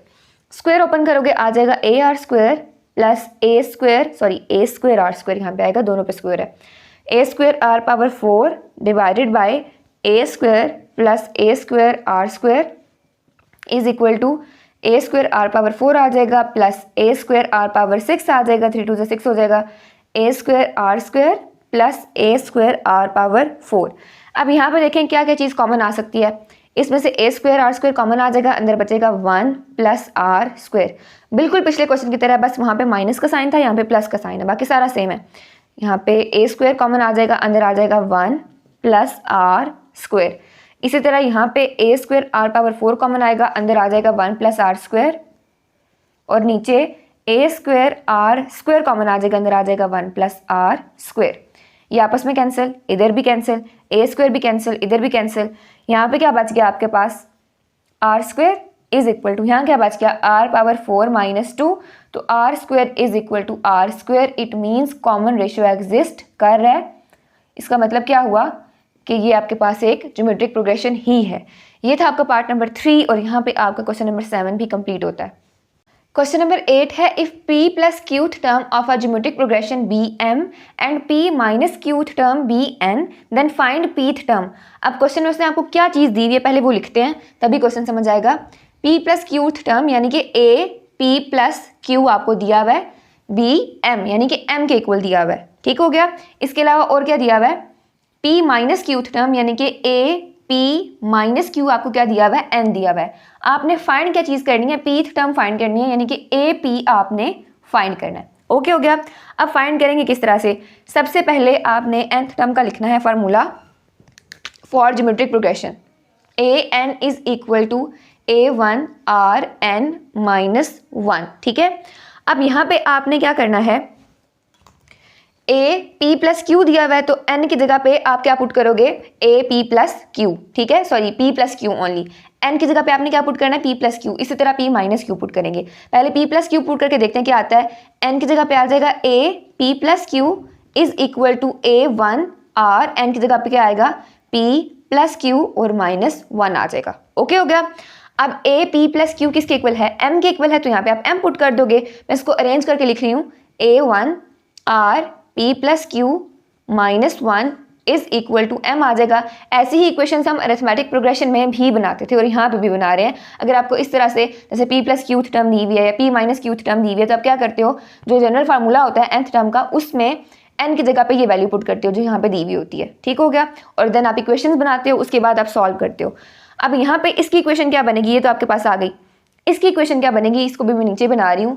n की जगह पे आपने p माइनस क्यू पुट करना है तो आ जाएगा a p minus Q is equal to a1 r, n की जगह पे p माइनस क्यू और साथ में आ जाएगा minus 1। a p minus Q किसके इक्वल है, n के इक्वल है, तो मैं यहाँ पे n लिख दूंगी। बस इक्वेशन को अरेंज करके लिख रही हूँ, a1 r p minus Q minus 1 is equal to n। Okay हो गया। इसको मैं नाम दे लूँगी इक्वेशन नंबर 1 और इक्वेशन नंबर 2 का। ये आ गई आपके पास इक्वेशन नंबर 1 और ये आ गई आपके पास इक्वेशन नंबर 2। फाइंड हमने ए पी करना है, ये चीज़ याद रखनी है। अब इन दोनों इक्वेशंस को ही सॉल्व करके हम देखेंगे कैसे आता है ए पी। इक्वेशन 1 को आपने मल्टीप्लाई कर देना है इक्वेशन 2 के साथ। जैसे अरिथमेटिक प्रोग्रेशन में हम क्या करते थे, ऐड या सब्ट्रैक्ट, यहाँ पे मल्टीप्लाई या डिवाइड करना पड़ेगा। तो यहाँ पे आपने क्या किया, इक्वेशन 1 को इक्वेशन 2 के साथ मल्टीप्लाई किया। कैसे, a1 क्या आ जाएगा इक्वेशन कितनी गई, a1 r p plus Q minus 1 into, इसको ना ब्रैकेट्स में लिख लेते हैं, इनटू ये क्या आ जाएगा, a1 r p minus Q minus 1 is equal to, इन दोनों को भी आपस में मल्टीप्लाई करना है, इनको भूल नहीं जाना, पूरी इक्वेशन है m n, दोनों आपस में मल्टीप्लाई हो जाएंगे। अब a1 को सेपरेट कर लो, r को सेपरेट कर लो, दोनों अलग बेसिस है ना और पावर्स भी अलग है इनकी। a1 को सेपरेट कर लो और r को सेपरेट कर लो। a1 इंटू a1 क्या बन जाएगा, a1 का square r p plus Q minus 1 into are P minus Q minus 1, ठीक है। दोनों की बेसिस सेम है, मतलब पावर्स ऐड हो जाएंगी दोनों, क्योंकि मल्टीप्लाई हो रहे हैं। डिवाइड हो रहे होते तो पावर सब्ट्रैक्ट होती, दोनों मल्टीप्लाई हो रहे हैं, बेसिस भी सेम है तो पावर्स ऐड हो जाएंगी। आर की पावर क्या बन जाएगी, p plus Q minus 1 again plus p minus Q और माइनस 1। यहाँ पे देखें प्लस क्यू माइनस क्यू के साथ हो जाएगा cancel, is equal to M N as it is. क्या बचेगा आपके पास, a1 का स्क्वायर और यहाँ पे r की पावर क्या आ जाएगी, p प्लस p 2p बन जाएगा, तो r की power 2p minus 2 is equal to M N, ठीक हो गया।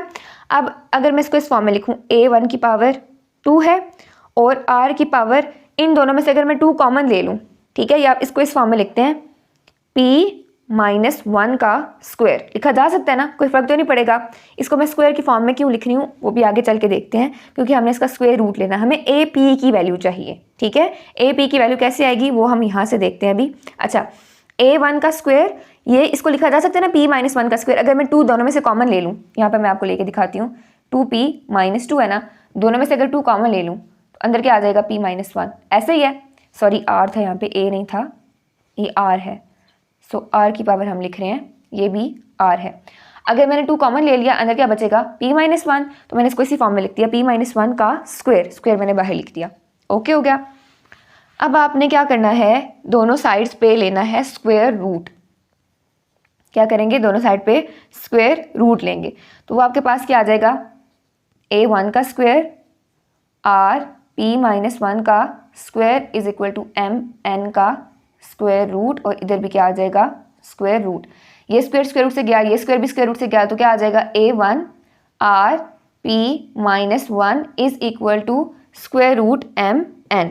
अब यहाँ पे देखें a1 r p माइनस 1 क्या चीज़ बन रही है आपके पास, a p नहीं बन रहा, ये ए पी के ही इक्वल है ना, स्क्वायर रूट एम एन। मैं समझाती हूँ किस तरह से, ये किसके इक्वल आ जाएगा, ए पी के।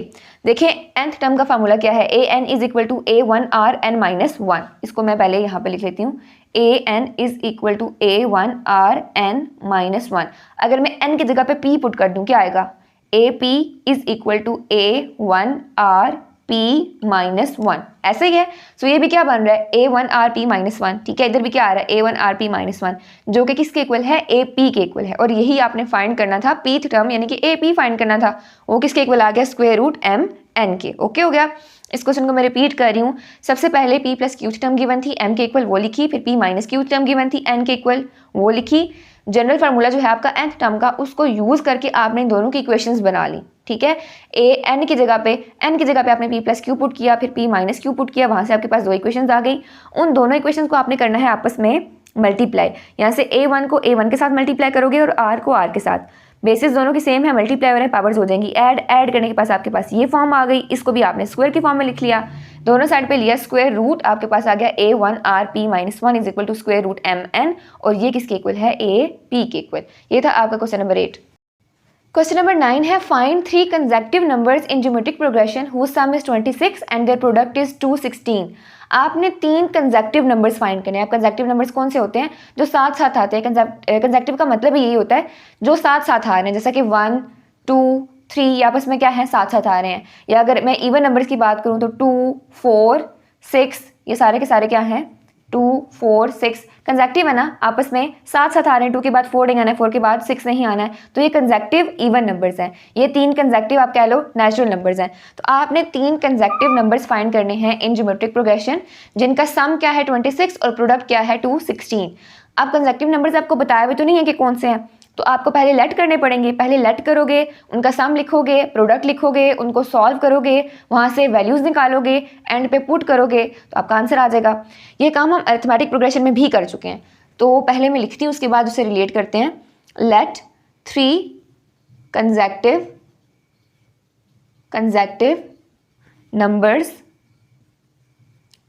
Numbers in geometric progression are, आपने कौन सिलेक्ट करने हैं, पहला कर लो a1/r, फिर a1 और फिर a1r। दरम्यान में a1 आ गया, उस साइड पे सारे जैसे अरिथमेटिक प्रोग्रेशन में इधर पॉजिटिव जाते थे, ठीक है। यहाँ पे आपने क्या किया, a1 के आगे a1r मतलब मल्टीप्लाई कर दिया और पीछे वाली साइड पे डिवाइड कर दिया। आपने 3 नंबर सेलेक्ट कर लिए। अगर ये वाले करोगे ना तो आसानी से हो जाएगा। आपने 3 नंबर्स सेलेक्ट कर लिए, ओके हो गया। अब बताया हुआ क्या है आपको कि कंसेक्टिव नंबर्स का जो सम है वो 26 है, ठीक है। सम को मैं बल्कि सम ही लिख देते हैं, सम इज इक्वल टू 26। अब सम लेना है तीनों का, यानी कि तीनों को ऐड करना है, तो क्या आ जाएगा, a1/r plus a1 plus a1r is equal to 26। इन सब का लेना है एलसीएम, इसके नीचे कुछ नहीं है, मतलब 1 है, इधर भी 1 है, ओके हो गया। एलसीएम क्या आ जाएगा इसका, r, ऊपर क्या आएगा, डिनोमिनेटर और एलसीएम दोनों सेम हो तो ऊपर वाली टर्म एज इट इज आती है, a1 as it is plus r ऊपर जाके मल्टीप्लाई हो जाएगा तो आ जाएगा a1r प्लस इधर भी r ऊपर जाके मल्टीप्लाई हो जाएगा तो आ जाएगा a1r square is equal to 26, ठीक हो गया। अच्छा, अब यहाँ से आपके पास क्या आएगा, अगर मैं वैल्यू बल्कि a1 plus a1r plus a1r square is equal to, ये r उधर जाके मल्टीप्लाई होगा तो आ जाएगा आपके पास 26r। इसको आप नाम दे लो इक्वेशन नंबर 1 का, तो यहाँ पे मैंने क्या लिख दिया, इक्वेशन नंबर 1। ये तो आ गया आपके पास सम वाला काम। अब आपने कौन सा काम करना है, प्रोडक्ट वाला। सो प्रोडक्ट किसके इक्वल दिया है, प्रोडक्ट को मैं p से रिप्रेजेंट कर रही हूँ, वो है 216 के इक्वल, यानी कि इन तीनों नंबर्स को आपने आपस में मल्टीप्लाई करना है, इनका प्रोडक्ट लेना है। तो क्या आ जाएगा, a1/r into a1 into a1r, ठीक हो गया। अब यहाँ से देखें r से कैंसिल हो जाएगा, इज इक्वल टू 216 में लिखना है। आर आर से कैंसिल हो जाएगा, A1 इंटू A1 क्या बन जाएगा, A1 का क्यूब इज इक्वल टू 216। दोनों साइड्स पे क्यूब रूट ले लो, आपके पास आ जाएगा A1 is equal to 6। Cube आया ना, दोनों इस साइड पे भी क्यूब है, यहाँ पे आपने क्या किया, क्यूब रूट ले लिया, आपके पास आ गया A1 इज इक्वल टू 6। इसकी वैल्यू भी हाईलाइट कर लेते हैं, ठीक है। अब आपने क्या करना है, A1 की वैल्यू को पुट करना है इक्वेशन नंबर 1 में। अरिथमेटिक प्रोग्रेशन में भी हम ऐसे ही करते थे, इसी तरह का क्वेश्चन होता था, नंबर्स लेट करते थे, यहाँ पे डिवीजन और मल्टीप्लिकेशन की फॉर्म में, वहाँ पे एडिशन और सब्ट्रैक्शन की फॉर्म में होते थे, ठीक है। पहले सम लिखा, वैल्यूज वहाँ पे पुट की, वहाँ से एक इक्वेशन बनती थी, फिर प्रोडक्ट से आप A1 की वैल्यू निकालते थे। यहाँ पे R है, वहाँ पे D होता था, यहाँ से आपने A1 की वैल्यू निकाली, इसको आप पुट करोगे इक्वेशन नंबर 1 में, वहाँ से आपके पास A1 की वैल्यू आ जाएगी। फिर A1 और R की दोनों वैल्यूज़ को, सॉरी A1 की नहीं, वहाँ से R की वैल्यू आएगी, फिर R की और A1 दोनों की वैल्यू को आप इन नंबर्स में पुट करोगे, आपका आंसर आ जाएगा। सो देखते हैं आप क्या करना है, by putting value of A1 in equation 1, ठीक हो गया। इसको यहाँ पे लिख लेते हैं, by putting value of A1 in equation 1। यहाँ से आपके पास क्या आ जाएगा, A1 क्या है 6, यहाँ पे आएगा 6 plus 6R plus 6R square is equal to 26R। 26R इधर प्लस हो रहा है, इसको इधर ले आती हूँ, माइनस हो जाएगा, 6 plus 6R minus 26R plus 6R square is equal to 0। 6 minus 26 answer क्या आएगा, -20। तो मैं इनको अरेंज करके लिख रही हूँ, पहले स्क्वायर की फॉर्म में, फिर R सिंपल और उसके बाद कांस्टेंट आ जाएगा, तो 6R स्क्वायर माइनस 20R आ जाएगा, इन दोनों को माइनस करके, प्लस 6 इज इक्वल टू 0। अब यहाँ से मैं कोई चीज़ कॉमन ले सकती हूँ, इन सब में से जो है वो 2 कॉमन आ सकता है, ठीक है, 2 कॉमन लिया जा सकता है, अंदर आ जाएगा 3R स्क्वायर माइनस यहाँ पे क्या आ जाएगा 10R और यहाँ पे क्या आ जाएगा 3 इज इक्वल टू 0। ये 2 उधर जाके डिवाइड होकर 0 हो जाएगा, तो बन जाएगा 3R square minus 10R plus 3 is equal to 0। Okay हो गया। अब यहाँ पे आपने क्या करना है, इसकी मिड टर्म ब्रेक करनी है, और मिड टर्म ब्रेक करने का तरीका क्या होता है, पहले आपने इसको मार्कर में चेंज कर लूँ, पहले आपने इसको मल्टीप्लाई करना होता है, हर कांस्टेंट को इधर जो स्क्वायर वाला होता है ना उसके साथ आपने मल्टीप्लाई करना है, आर स्क्वायर वाले के साथ इसको मल्टीप्लाई करना है, जो आंसर आएगा इसको साइड पे लिख लें, 3 3 जार 9 आ गया। अब आपको ऐसे 2 नंबर्स चाहिए जिनको मल्टीप्लाई करो तो 9 आए, और क्या आए, कौन सा 9, प्लस या माइनस, प्लस 9 आए, +3 है, इधर भी +3 है, प्लस इंटू प्लस प्लस ही होगा, सो 3 3 जार 9, मल्टीप्लाई करने से +9 आए और ऐड करने से -10 आना चाहिए, ठीक है, मल्टीप्लाई करने से +9 और ऐड करने से -10। तो ऐसे 2 नंबर्स आपके पास कौन से हैं, वो होंगे -9 और -1। सो यहाँ पे आ जाएगा, बल्कि मार्कर में चेंज करूँ, यहाँ पे आपके पास आ जाएगा 3R square minus 9R minus R plus 3 is equal to 0। दोनों का मल्टीप्लाई करोगे +9 आ जाएगा और ऐड करोगे तो -10 आ जाएगा। यहाँ से 3R कॉमन आ सकता है, अंदर आ जाएगा आपके पास R -3, यहाँ से -1 कॉमन आएगा, अंदर आ जाएगा R -3 इज इक्वल टू 0। तो आ जाएगा इधर R -3 into 3R -1 is equal to 0। बारी बारी दोनों को 0 के इक्वल पुट करोगे, यहाँ भी 3R -1 is equal to 0, R की वैल्यू यहाँ से आ जाएगी 3 और यहाँ से क्या आ जाएगी 3R इज इक्वल टू 1 और R इज इक्वल टू 1/3।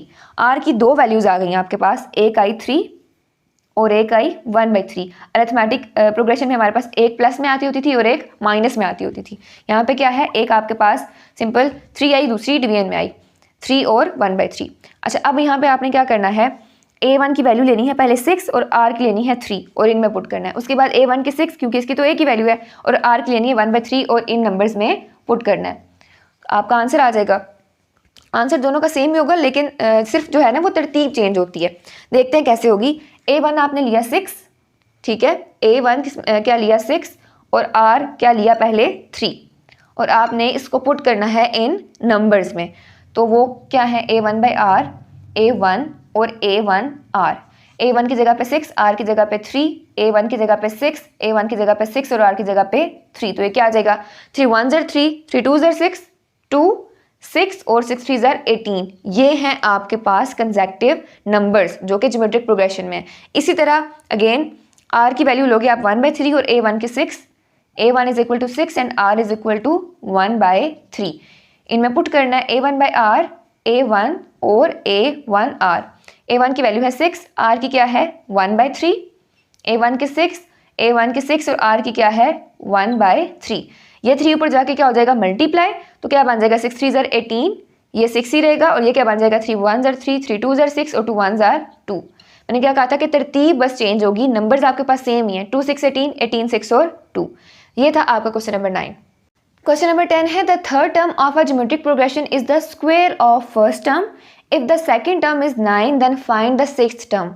अब इसने क्या खिचड़ी पकाई हुई है इस क्वेश्चन में, है बहुत सिंपल सा, लेकिन कह रहा है कि अगर थर्ड टर्म जो है वो फर्स्ट टर्म का स्क्वायर है और सेकंड टर्म 9 के इक्वल है, आपने सिक्स्थ टर्म फाइंड करनी है। जब भी आपने कोई टर्म फाइंड करनी होती है ना, 6th 10th 18th कोई भी किसी भी नंबर की, आपको A1 और R का पता होना चाहिए ज्योमेट्रिक प्रोग्रेशन में। जैसे कि अरिथमेटिक प्रोग्रेशन में आपको A1 और D रिक्वायर्ड था, यहाँ पे आपको क्या चीज़ रिक्वायर होती है A1 और R।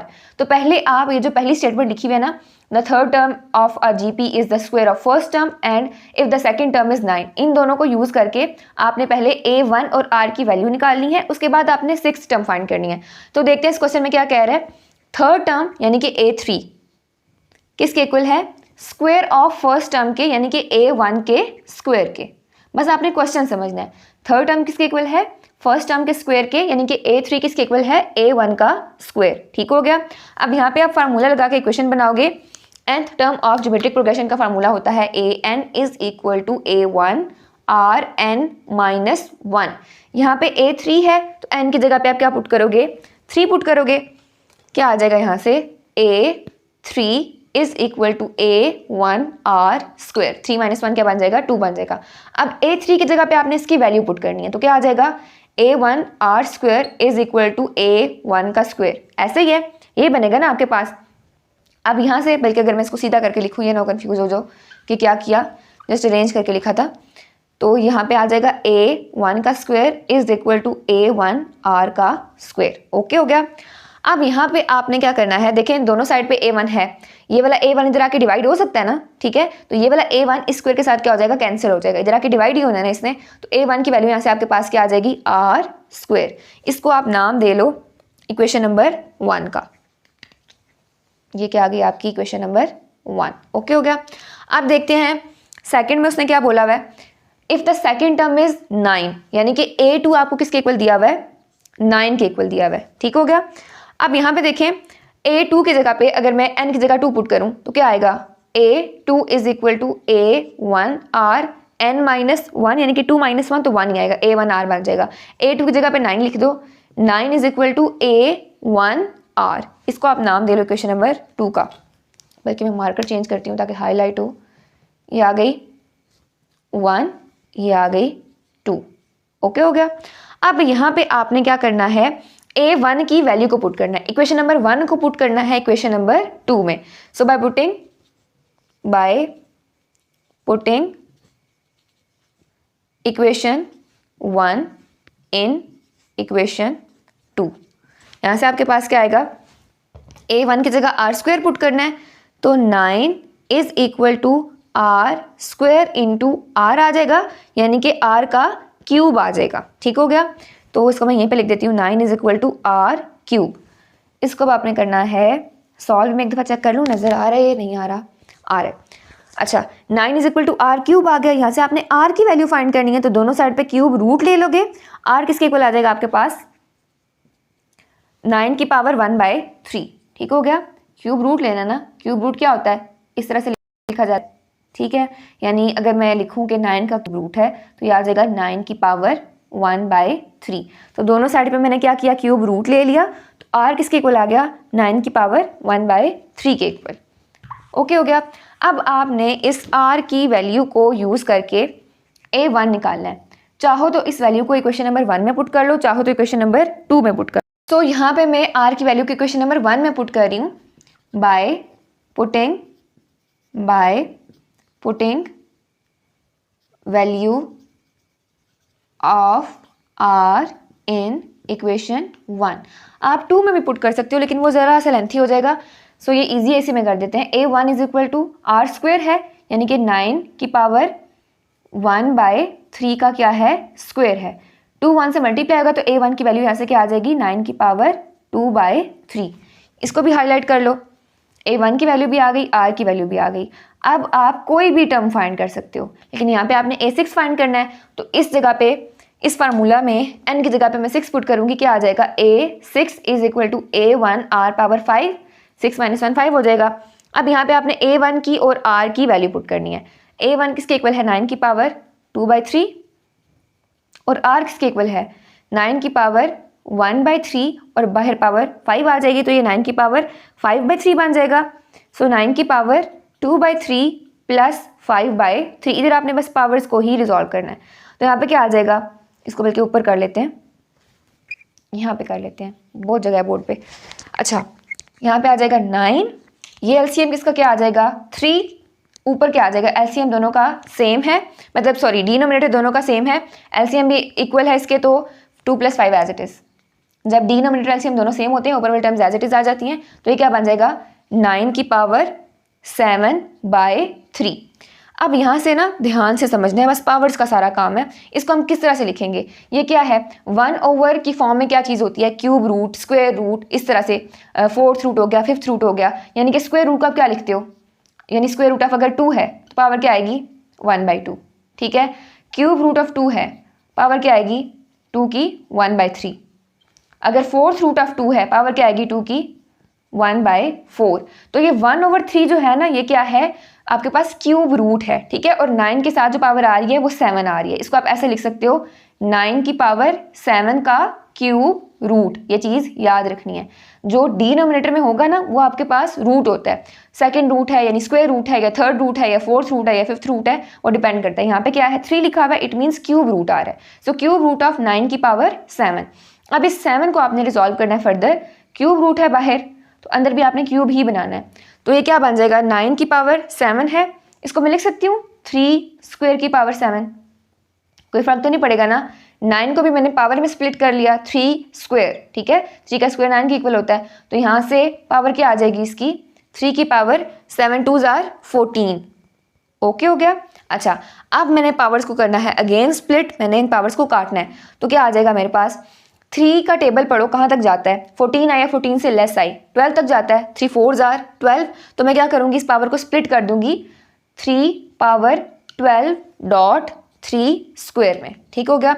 अगर आप चाहो तो आप क्यूब की फॉर्म में भी कर सकते हैं, यानी 3 की power 3, then again 3, then again 3, 3 6 9 12 हो जाएगा, और यहाँ पे 2 जो है वो बच जाएगा। तो ये सारे के सारे इस क्यूब रूट से कैंसिल हो जाएंगे, फिर बाहर आ जाएंगे। लेकिन इससे बेहतर है कि आप इसको इस तरह से स्प्लिट कर लो, इस फॉर्म में भी कर सकते हो, इस फॉर्म में भी कर सकते हो। 14 को आपने ब्रेक कर लिया 12 × 2 में, क्योंकि 3 का जो टेबल है वो 12 पे जा सकता है। तो इसको करते हैं यहाँ से इरेज, और इसके ऊपर क्या है क्यूब रूट है। अच्छा, इस क्यूब रूट को भी मैं यहीं पर लिख रही हूँ पावर 1/3, लिखी जा सकती है ना। तो क्यूब रूट को मैंने अगेन क्या कर दिया पावर 1/3 की फॉर्म में लिख दिया। अब ये पावर्स आपस में मल्टीप्लाई होंगी, 12 × 1/3, और यहाँ पे क्या आ जाएगा 3 square × 1/3। 3 1s are 3, 3 4s are 12, तो क्या बन जाएगा 3 की पावर 4 × यहाँ पे क्या आएगा क्यूब रूट ऑफ 3 स्क्वायर, ठीक है। अगेन से मैं इसको लिख लिया क्यूब रूट ऑफ 3 स्क्वायर। बस पावर को ही रिजॉल्व करें, यहाँ पे 3 पावर 4 लोगे, आंसर आपके पास आएगा 81। सो A6 यहाँ से आ जाएगा 81 × cube root of 9, that is your answer. बाकी सारा सिंपल था। यहाँ से मैं आपको बताती हूँ, अगेन रिपीट करते हैं इसको कि क्या किया हमने। अच्छा, यहाँ पे A1 और R की वैल्यू पुट की, पावर्स आपके पास इस फॉर्म में आ गई, ठीक है। इनका लिया LCM, तो पावर आ गई 9 की 7/3। यहाँ से असल काम शुरू हुआ, इधर कंफ्यूज नहीं होना। अब 1/3 को मैं लिख सकती हूँ क्यूब रूट, ठीक है। 7/3 है ना, इसको ज़रा क्लियर करके लिखूँ, 9 की पावर क्या आ गई है 7/3। तो ये जो 1/3 है इसको मैं क्यूब रूट की फॉर्म में लिख रही हूँ 9 की पावर 7 एज इट इज़, ठीक है। अब आपने इसको ब्रेक करना है, इसको पावर्स में जितना हो सके ना इसको सिंप्लीफाई करना है। तो 9 को लिखा जा सकता है 3 का स्क्वायर, मैंने लिख दिया 3 का स्क्वायर, और पावर ऊपर आ गई 7, तो यहाँ पे 3 की पावर बन जाएगी 14। अब इस 14 को भी मैंने स्प्लिट करना है, क्योंकि क्यूब रूट है, मैंने मजीद इसको सिंप्लीफाई करना है, तो मैंने इसको 12 × 2 की फॉर्म में स्प्लिट कर लिया, क्योंकि 3 का टेबल जो है वो 12 पे जा सकता है। 3 का टेबल पढ़ के देखना है 14 आया, 14 से लेस आई, 14 तो नहीं आता, 13 भी नहीं आता, लेकिन 12 तो आता है। सो 12 × 2 में आपने इसको ब्रेक कर लिया, अगेन पावर्स को मल्टीप्लाई किया, तो ये बन गया 3 पावर 4, ये 4 है, ठीक है, 3 पावर 4 और इंटू 1/3 आ जाएगा, इधर भी क्या आ जाएगा सॉरी 3 पावर 4 ओनली, 3 पावर 12 था ना, 3 पावर 4 आ गया और यहाँ पे क्या बन जाएगा again cube root of 3 square. ये क्यूब रूट है, इसको ये नहीं समझना बाहर 3 लिखा हुआ है, इसको इस फॉर्म में नहीं लिखना, ये नहीं है, ये छोटा सा 3 आता है बाहर, ठीक है। क्यूब रूट ऑफ 3 स्क्वायर, 3 का स्क्वायर किसके इक्वल होता है 9 के, तो आपने इसको लिख दिया A6 is equal to 81 cube root of 9। ये था आपका क्वेश्चन नंबर 10। क्वेश्चन नंबर 11 है if 1/a, 1/b and 1/c are in geometric progression show that the common ratio is plus minus square root a over c। Question में कह रहा है कि 1/a, 1/b और 1/c अगर ज्योमेट्रिक प्रोग्रेशन में है, पहले तो इतनी स्टेटमेंट समझें, इसका मतलब है कि उनका कॉमन रेशियो भी एग्जिस्ट करता होगा। आपने ये चीज़ शो करनी है कि कॉमन रेशियो यानी कि r किसके इक्वल आएगा, plus minus square root a over c के इक्वल। सो देखते हैं गिवन क्या है, since 1/a, 1/b and 1/c are in geometric progression, it means जो कॉमन रेशियो है वो एग्जिस्ट करेगा। तो आप यहाँ पे लिखोगे so there exists a common ratio, ठीक हो गया। कॉमन रेशियो को मैं सी आर से रिप्रेजेंट कर रही हूँ, आर रहने दो, so there exist common ratio, okay हो गया। अच्छा, इसका क्या मतलब हुआ कि second term divided by first term is equal to third term divided by second term, और ये दोनों के दोनों किसके इक्वल हैं, आर के इक्वल हैं, क्योंकि कॉमन रेशियो को आर से रिप्रेजेंट करते हैं। अब आपने बारी बारी इसको आर के इक्वल करना है, फिर इसको आर के इक्वल करना है, वहाँ से इक्वेशन बनानी है, फिर वहाँ से हम आर की वैल्यू निकालेंगे। तो आर किसके इक्वल आ जाएगा, 1/b ओवर 1/a, और यहाँ पे आर किसके इक्वल आ जाएगा, 1/c ओवर 1/b। अब ये डिवीजन में है, मल्टीप्लिकेशन में जाके क्या होता है, उल्ट हो जाता है, ऊपर वाली चीज़ नीचे, नीचे वाली ऊपर आ जाती है। तो ये जब ऊपर जाके मल्टीप्लाई होगा तो आ जाएगा आपके पास r is equal to a over b। किस तरह से, 1/b डिवाइडेड बाय 1/a है ना, डिवीजन से मल्टीप्लिकेशन में जाओ क्या होगा, 1/b इंटू a ओवर 1, ऐसे ही बन जाएगा। तो a ओवर b आ जाएगा, और यहाँ भी आपके पास क्या आ जाएगा, b ओवर c आ जाएगा। तो इसको मैं एज इट इज़ लिख रही हूँ, उधर भी सॉल्व करने की जरूरत नहीं है, सारा r इज इक्वल टू किसके आ जाएगा, ये यहाँ से b ओवर c के। इसको आप नाम दे लो इक्वेशन नंबर 1 का, और इसको आप नाम दे लो इक्वेशन नंबर 2 का। अब आपने क्या करना है, इक्वेशन 1 को मल्टीप्लाई करना है इक्वेशन 2 के साथ, इक्वेशन 1 को मल्टीप्लाई करना है इक्वेशन 2 के साथ, और ये चीज़ प्रूव करनी है, plus minus square root a over c। तो क्या आ जाएगा, r into R, left hand side को लेफ्ट हैंड साइड के साथ, राइट हैंड साइड को राइट हैंड साइड के साथ, तो आ जाएगा a over b into b over c। तो ये बन जाएगा R square is equal to b से कैंसिल हो गया, a ओवर c। यहाँ से अगर मैं दोनों साइड पे स्क्वायर रूट ले लूँ, क्या आ जाएगा, square root of R square is equal to square root of a over c। Square square root से कैंसिल, तो ये किसके इक्वल आ जाएगा, r is equal to plus minus square root a over c। Okay हो गया, ये था आपका क्वेश्चन नंबर 11। क्वेश्चन नंबर 12 है if the numbers 1, 4 and 3 are subtracted from 3 consecutive terms of an arithmetic progression, the resulting numbers are in geometric progression, find the original numbers if their sum is 21। अब ये question आपने अच्छी तरह से समझना है, इसके स्टेटमेंट को समझना है। कह रहा है कि अगर if the numbers 1, 4 and 3 are subtracted from 3 consecutive terms of an arithmetic progression. अब इसका क्या मतलब हुआ, कह रहा है 1, 4 और 3 तीन ऐसे नंबर्स हैं, अगर इनको सब्ट्रैक्ट किया जाए अरिथमेटिक प्रोग्रेशन की 3 कंसेक्टिव टर्म्स में से, ठीक है, तो जो रिजल्टिंग नंबर्स आएंगे ना वो ज्योमेट्रिक प्रोग्रेशन में होंगे। फॉर एग्जांपल कंसेक्टिव टर्म्स आपके पास है, एक है 1, एक है 2, एक है 3, ठीक है। तो कह रहा है अगर 1, 4 और 3 को माइनस किया जाए, सब्ट्रैक्ट किया जाए consecutive terms of arithmetic progression में से, यानी कि 1 में से -1 मैं इधर करूंगी -4 और इधर करूंगी -3, तो जो तीन, ये फॉर एग्जाम्पल, ठीक है, एग्जाम्पल दे रही हूँ, आप ये नहीं सोचना 1 - 1 0 हो जाएगा, बस समझा रही हूँ। अगर इनको मैं माइनस करूं तो जो रिजल्टिंग नंबर्स मेरे पास आएंगे ना वो क्या होंगे, ज्योमेट्रिक प्रोग्रेशन में होंगे। अरिथमेटिक प्रोग्रेशन से आप किस में जाओगे, ज्योमेट्रिक प्रोग्रेशन में। आपने ओरिजिनल नंबर्स को फाइंड करना है, अगर उन नंबर्स का सम क्या है, 21 है। ओके हो गया। सो सबसे पहले नंबर सेलेक्ट करने पड़ेंगे कि 3 कंसेक्टिव नंबर्स हैं कौन से, कंसेक्टिव टर्म्स हैं कौन सी। तो आप लिखोगे let the three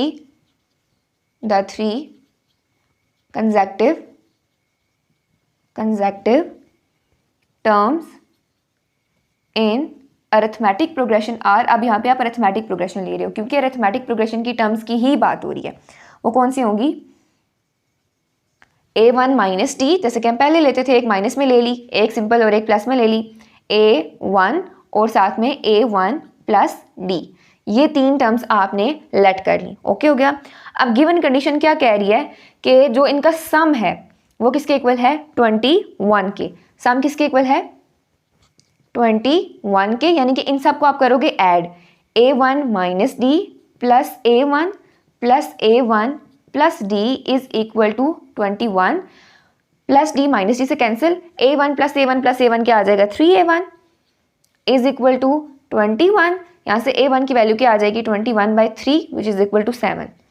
so A1 क्या आ गया, यहाँ पे 7 आ गया। बल्कि इसको ना मैं आगे करके लिखती हूँ ताकि जगह बच जाए, क्वेश्चन पूरा आ जाए बोर्ड पे। यहाँ पे क्या होगा, A1 इज इक्वल टू 21/3, तो A1 इज इक्वल टू 7। ठीक हो गया, इसको मैं हाईलाइट कर लेती हूँ, A1 इज इक्वल टू 7, ये हो गया हाईलाइट। अब देखते हैं क्वेश्चन में आपको क्या कह रहा था, if the three numbers 1, 4 and 3 are subtracted from three consecutive terms of an arithmetic progression. ये वाली स्टेटमेंट देखनी है कि अगर तीन नंबर्स को माइनस किया जाए इन कंसेक्यूटिव टर्म्स में से तो क्या आ जाएगा। पहली टर्म क्या थी, A1 माइनस डी, तो इसको लिख लो A1 माइनस डी, इसमें से क्या माइनस करना है, 1, तो आ जाएगा -1। दूसरी टर्म क्या थी, A1, इसमें से क्या माइनस करना है, 4, तो आ जाएगा A1 माइनस 4। तीसरी टर्म है A1 प्लस डी, इसमें से क्या माइनस करना है, 3, तो आ जाएगा -3। ये किस में होंगे, ज्योमेट्रिक प्रोग्रेशन में, आर इन ज्योमेट्रिक प्रोग्रेशन। इसको रिपीट कर रही हूँ, क्वेश्चन की स्टेटमेंट में था कि अगर तीन नंबर्स को सब्ट्रैक्ट किया जाए तीन कंसेक्यूटिव टर्म्स में से अरिथमेटिक प्रोग्रेशन की, तो रिजल्टिंग नंबर्स क्या आएंगे, ज्योमेट्रिक प्रोग्रेशन में होंगे। ठीक हो गया।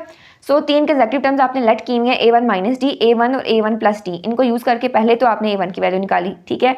उसके बाद आपने क्या किया, माइनस किया इन तीनों नंबर्स को, 1 को भी, 4 को भी और 3 को भी।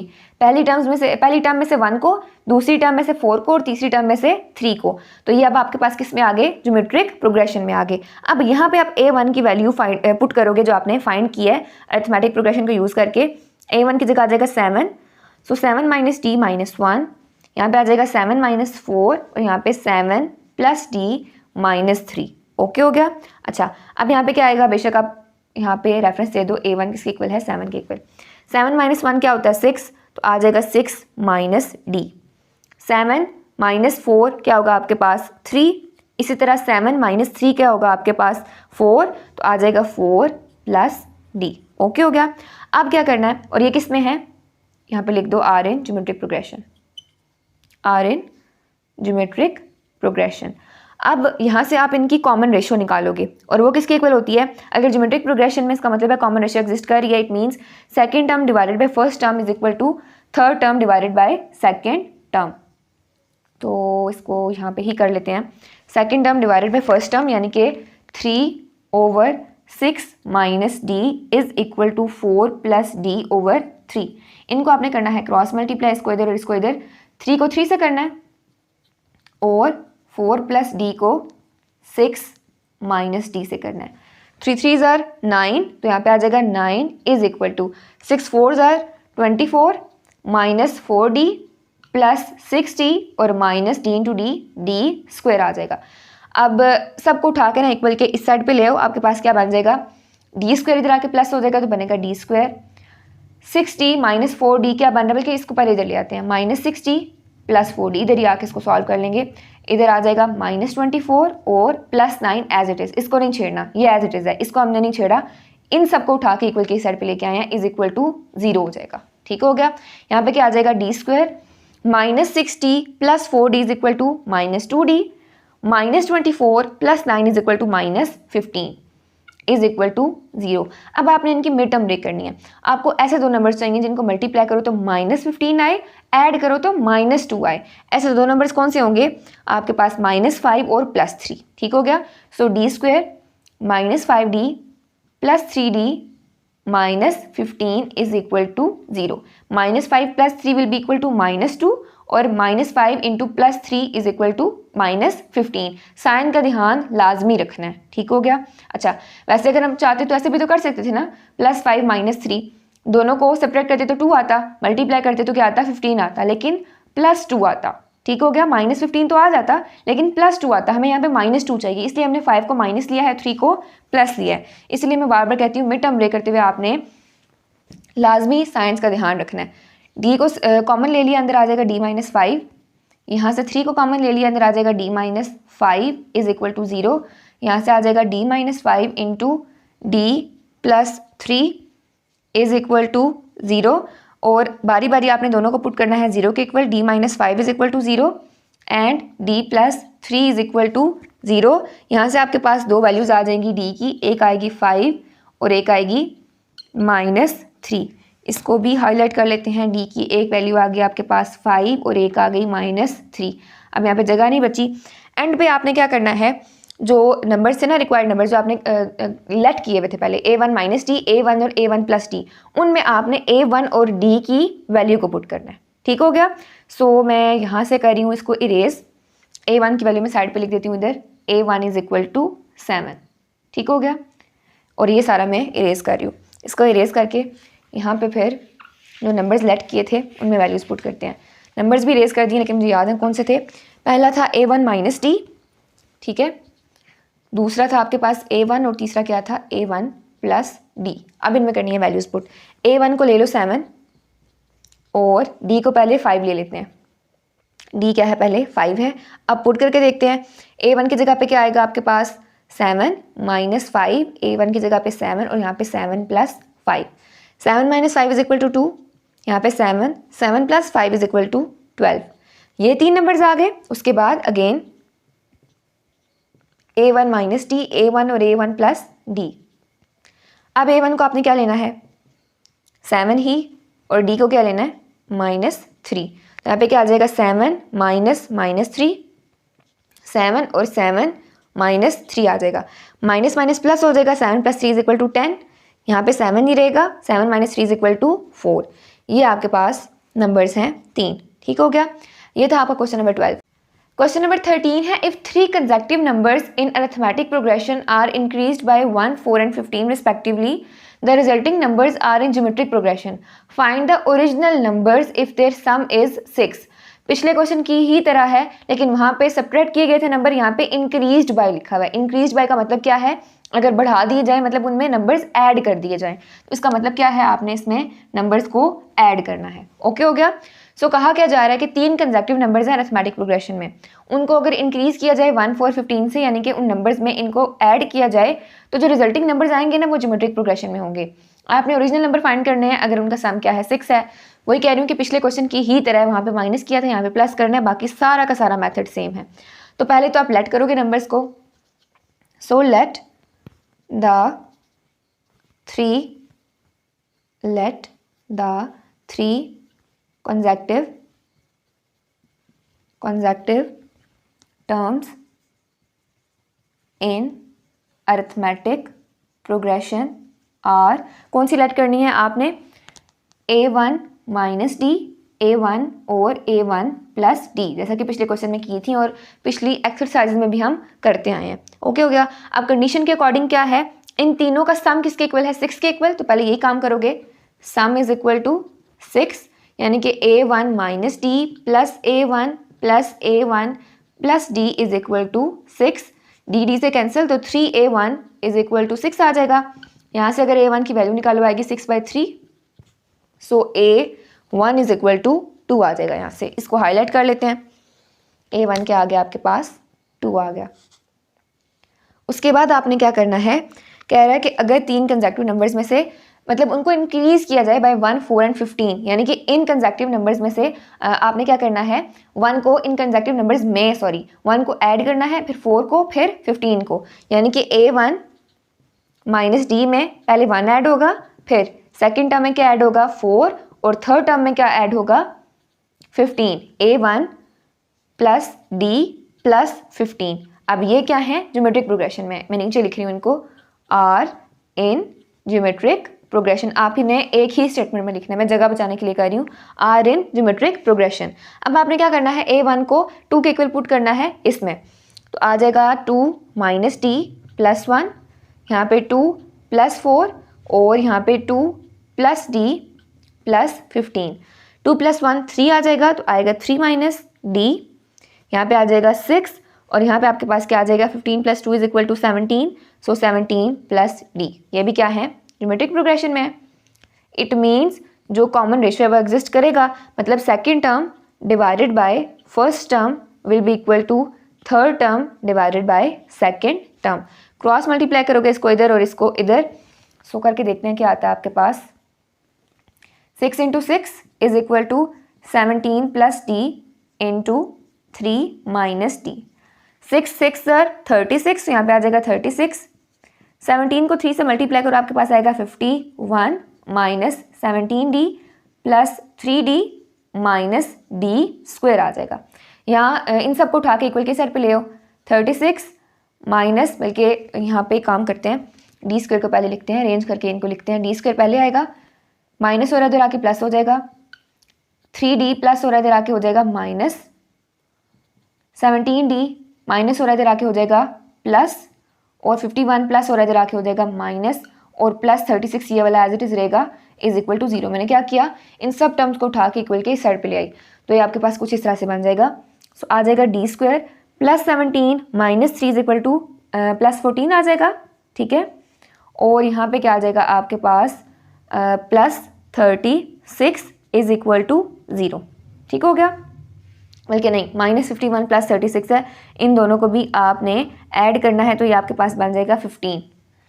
-51 + 36 = 15, 14d, और यहाँ पे आ जाएगा 15 -15 नॉट +15 = 0। अब आपने क्या करना है, इनकी मिड टर्म ब्रेक करनी है। आपको कोई दो ऐसे नंबर चाहिए जिनको मल्टीप्लाई करो तो 15 आए, ऐड करो तो 14 आए, -15 और +14। सो d² यहाँ पे आ जाएगा +15d और -d। 15 - 1 14, 15 × -1 = -15, और -15 = 0। d कॉमन ले लो, अंदर आ जाएगा d + 15, -1 कॉमन ले लो, अंदर आ जाएगा d + 15 = 0। बारी बारी दोनों को 0 के इक्वल पुट करोगे, d + 15 = 0 एंड d- बल्कि नहीं, अभी नहीं पुट करना, पहले इसको इस फॉर्म में लिख लो, d + 15 और d - 1, उसके बाद दोनों को 0 के इक्वल पुट करते हैं। d + 15 = 0 and d - 1 = 0। यहाँ से d की दो वैल्यूज आ जाएंगी, एक आएगी -15 और दूसरी आ जाएगी +1। इसको भी हाईलाइट कर लेते हैं, आ गई वैल्यूज। अब आपने इनको बारी बारी पुट करना है, जो नंबर्स आपने लेट किए हुए थे ना उनमें। सो सबसे पहले d को लेते हैं -15 और इसको लेते हैं a1 को 2 के इक्वल। सो a1 = 2। अगर मैं लाइन को ज़रा सा और जोड़ के लगाऊं ताकि जगह ज़्यादा बचे, यहाँ पे कुछ इस तरह से, ठीक हो गया। a1 को 2 के इक्वल पुट किया और d को -15 के इक्वल पुट किया। किन में, जो नंबर्स आपने लेट किए थे, a1 - d, a1 और a1 + d। a1 - d है तो आ जाएगा 2 -15, a1 की जगह पे 2 और यहाँ पे 2 और -15, माइनस माइनस प्लस हो जाएगा। 15 + 2 = 17, तो यहाँ पे आ जाएगा 17, यहाँ पे आ जाएगा 2 और यहाँ पे क्या आएगा 2 - 15 = -13। ये तीन टर्म्स आ गई। उसके बाद आपने a1 को क्या लेना है, 2 के इक्वल, और d को लेना है 1 के इक्वल। नंबर्स कौन से हैं, a1 - d, a1 और a1 + d।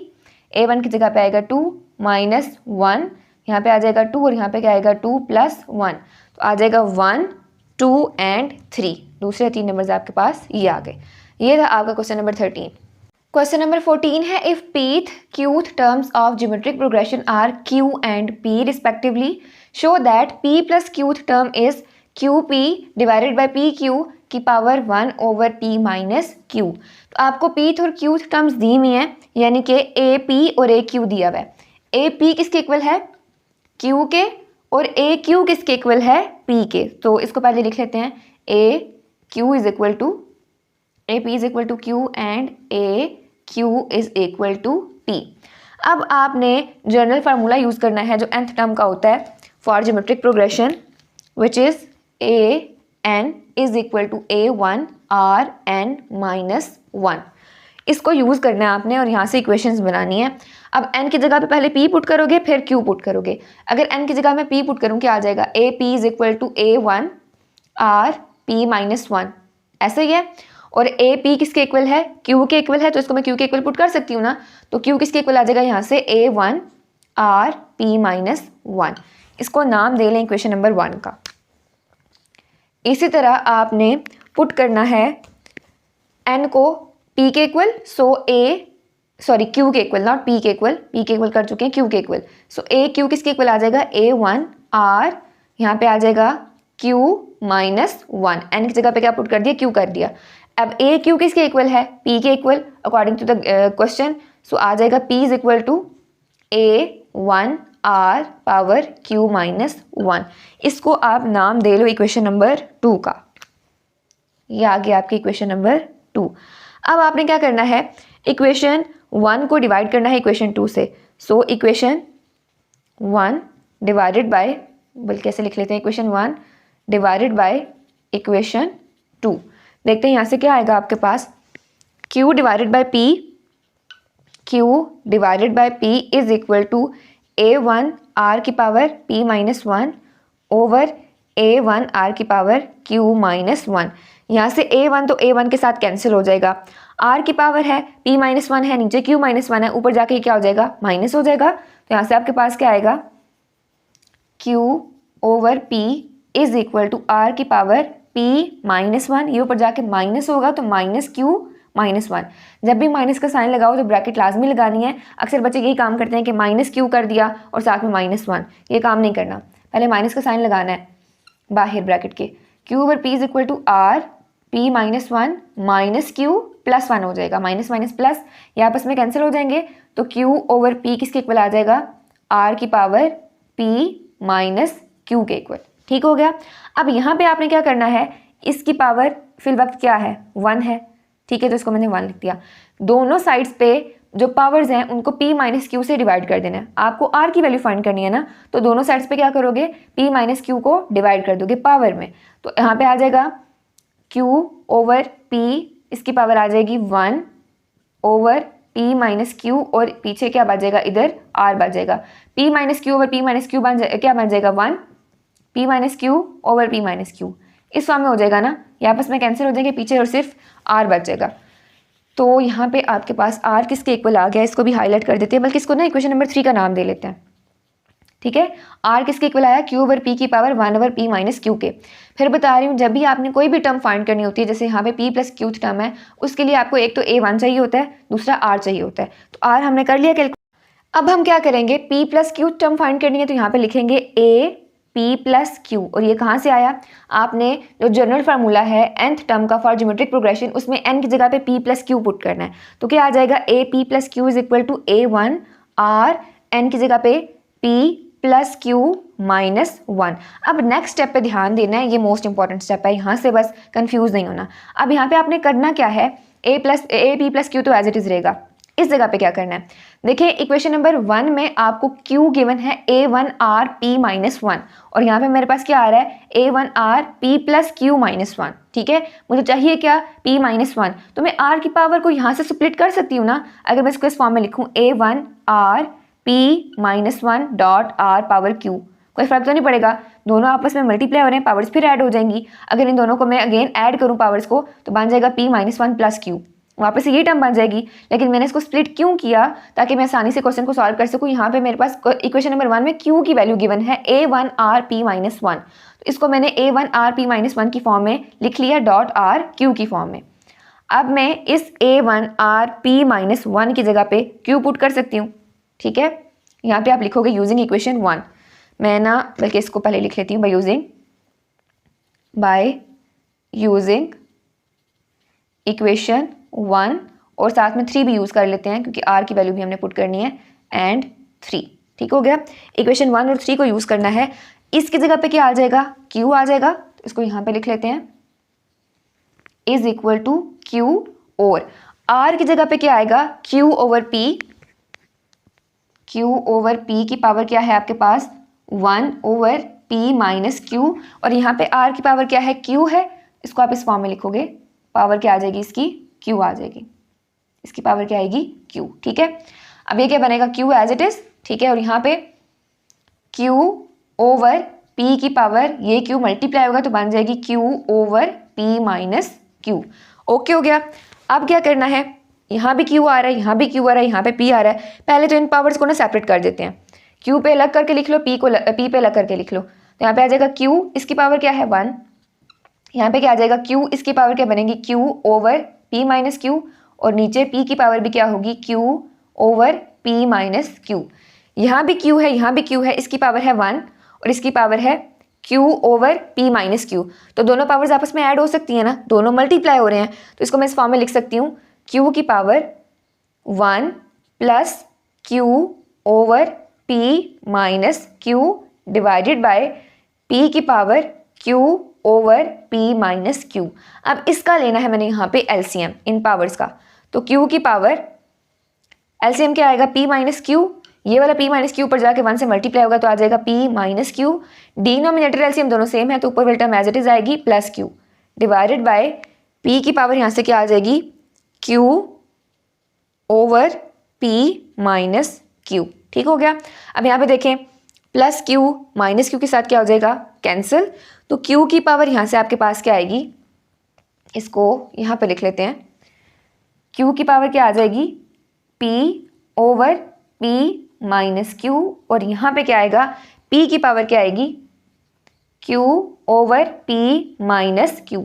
अब यहाँ पे देखिए पावर जो है ना P माइनस Q वो दोनों में कॉमन है, लेकिन 1 ओवर P माइनस Q की फॉर्म में दोनों में कॉमन है, तो मैं इसको इस फॉर्म में लिख सकती हूँ Q की पावर P ओवर P की power Q into 1 over P minus Q। कोई फर्क तो नहीं पड़ेगा, दोनों में आ रहा है, ओवर में आ रहा है, इसको मैं अगेन मल्टीप्लाई करूँ तो क्या बन जाएगा Q की power P over P minus Q, और ये क्या बन जाएगा P की power Q over P minus Q। ठीक हो गया। तो मैंने यहाँ पे 1 ओवर P माइनस Q को बाहर लिख लिया और बाकी P और Q वाली जो पावर थी वो मैंने अंदर ही रहने दी।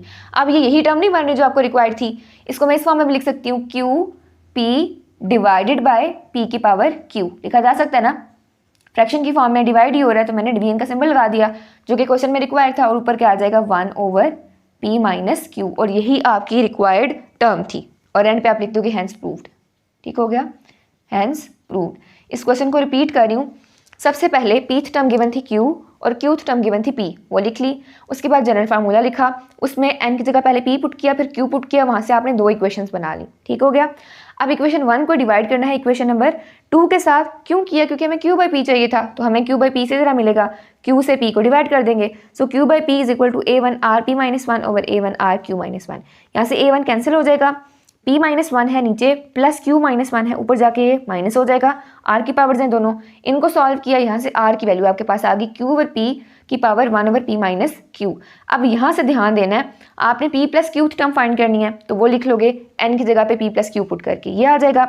अब यहाँ पे देखिए इक्वेशन नंबर 1 में Q की वैल्यू क्या गिवन है, A1 R power P minus 1। तो आप क्या करोगे, इसको स्प्लिट कर लोगे A1 R P माइनस 1 और R Q में। ठीक हो गया, आपने पावर्स को स्प्लिट कर लिया R की पावर्स को, ताकि इसकी जगह पे आप Q लिख सको, क्वेश्चन आसानी से सॉल्व हो सके। अगर आप ऐसा करके ना करो ना तो क्वेश्चन बहुत लेंथी हो जाता है, तकरीबन आपका 2 पेजेस पे जाएगा, ये वाला आराम से हो जाएगा। तो आपने यहाँ पे इसकी जगह पे Q पुट करना है, किस तरह से, इक्वेशन 1 और 3 को यूज़ करके, R की जगह उसकी वैल्यू और इसकी जगह पे Q पुट कर दिया, दोनों को पुट किया। यहाँ से आपने पावर्स को आपस में सिंप्लीफाई करना है, सिंप्लीफाई करने के बाद आपके पास यही फॉर्म बन जाती है जो क्वेश्चन में पूछी हुई है। ये था आपका क्वेश्चन नंबर 14। क्वेश्चन नंबर 15 है, if A 2A plus 2 3A plus 3 up to so on are in geometric progression then find the 5th term. आपको बताया हुआ कि ये सारी टर्म्स ज्योमेट्रिक प्रोग्रेशन में है, आपने 5th टर्म यानी कि A5 को फाइंड करना है। तो देखते हैं किस तरह से करेंगे। सबसे पहले तो आप लिखोगे since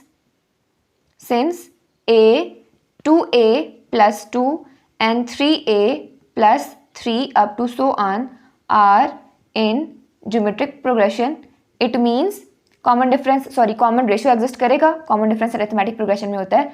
so there exists a common ratio. ठीक हो गया। अच्छा, अब कॉमन रेशियो एग्जिस्ट कर रही है, it means second term divided by first term will be equal to third term divided by second term. तो इसको लिख लेते हैं 2A plus 2 over A is equal to, यहाँ पे आ जाएगा 3A plus 3 over 2A plus 2। मैंने आपको पहले भी ये बात बताई थी, जब भी आपने कोई भी टर्म फाइंड करनी होती है, जैसे यहाँ पे 5th है, पिछले किसी क्वेश्चन में हमने 6th टर्म फाइंड की थी, तो उसके लिए आपको A1 चाहिए होता है और R चाहिए होता है। ठीक है, यहाँ पे A1 नहीं लिखा हुआ, A लिखा हुआ, तो आपके आंसर जो है वो A की फॉर्म में आएंगे। सो देखते हैं किस तरह से आपने यहाँ से A की वैल्यू फाइंड करनी है, फिर उस A की वैल्यू को यूज़ करके R की वैल्यू फाइंड करनी है। देखते हैं कैसे करेंगे। अब यहाँ से 2 कॉमन आ सकते हैं, अंदर क्या आ जाएगा a plus 1 divided by a is equal to, यहाँ से 3 कॉमन आ सकते हैं, अंदर आ जाएगा a प्लस 1, यहाँ से भी 2 कॉमन आ सकते हैं, अंदर क्या आ जाएगा a प्लस 1, ये दोनों आपस में हो जाएंगे कैंसिल, ये बन जाएगा 2a plus 1 divided by a is equal to 3 by 2। यहाँ पे आपने इन दोनों को करना है क्रॉस मल्टीप्लाई, 2 को इधर और a को इधर, तो आ जाएगा 2 2 ज़र 4 into a plus 1 is equal to 3a। 4 को अंदर मल्टीप्लाई करो, आ जाएगा 4a plus 4 is equal to 3a। आपने a की वैल्यू फाइंड करनी है, 3a इधर प्लस हो रहा है, इधर आके माइनस हो जाएगा, so 4a minus 3a is equal to, ये 4 इधर प्लस हो रहा है, इधर आके माइनस हो जाएगा, तो बन जाएगा -4। यहाँ से a की वैल्यू क्या आ जाएगी, 4 minus 3a is equal to -4। इसको कर लेते हैं हाईलाइट।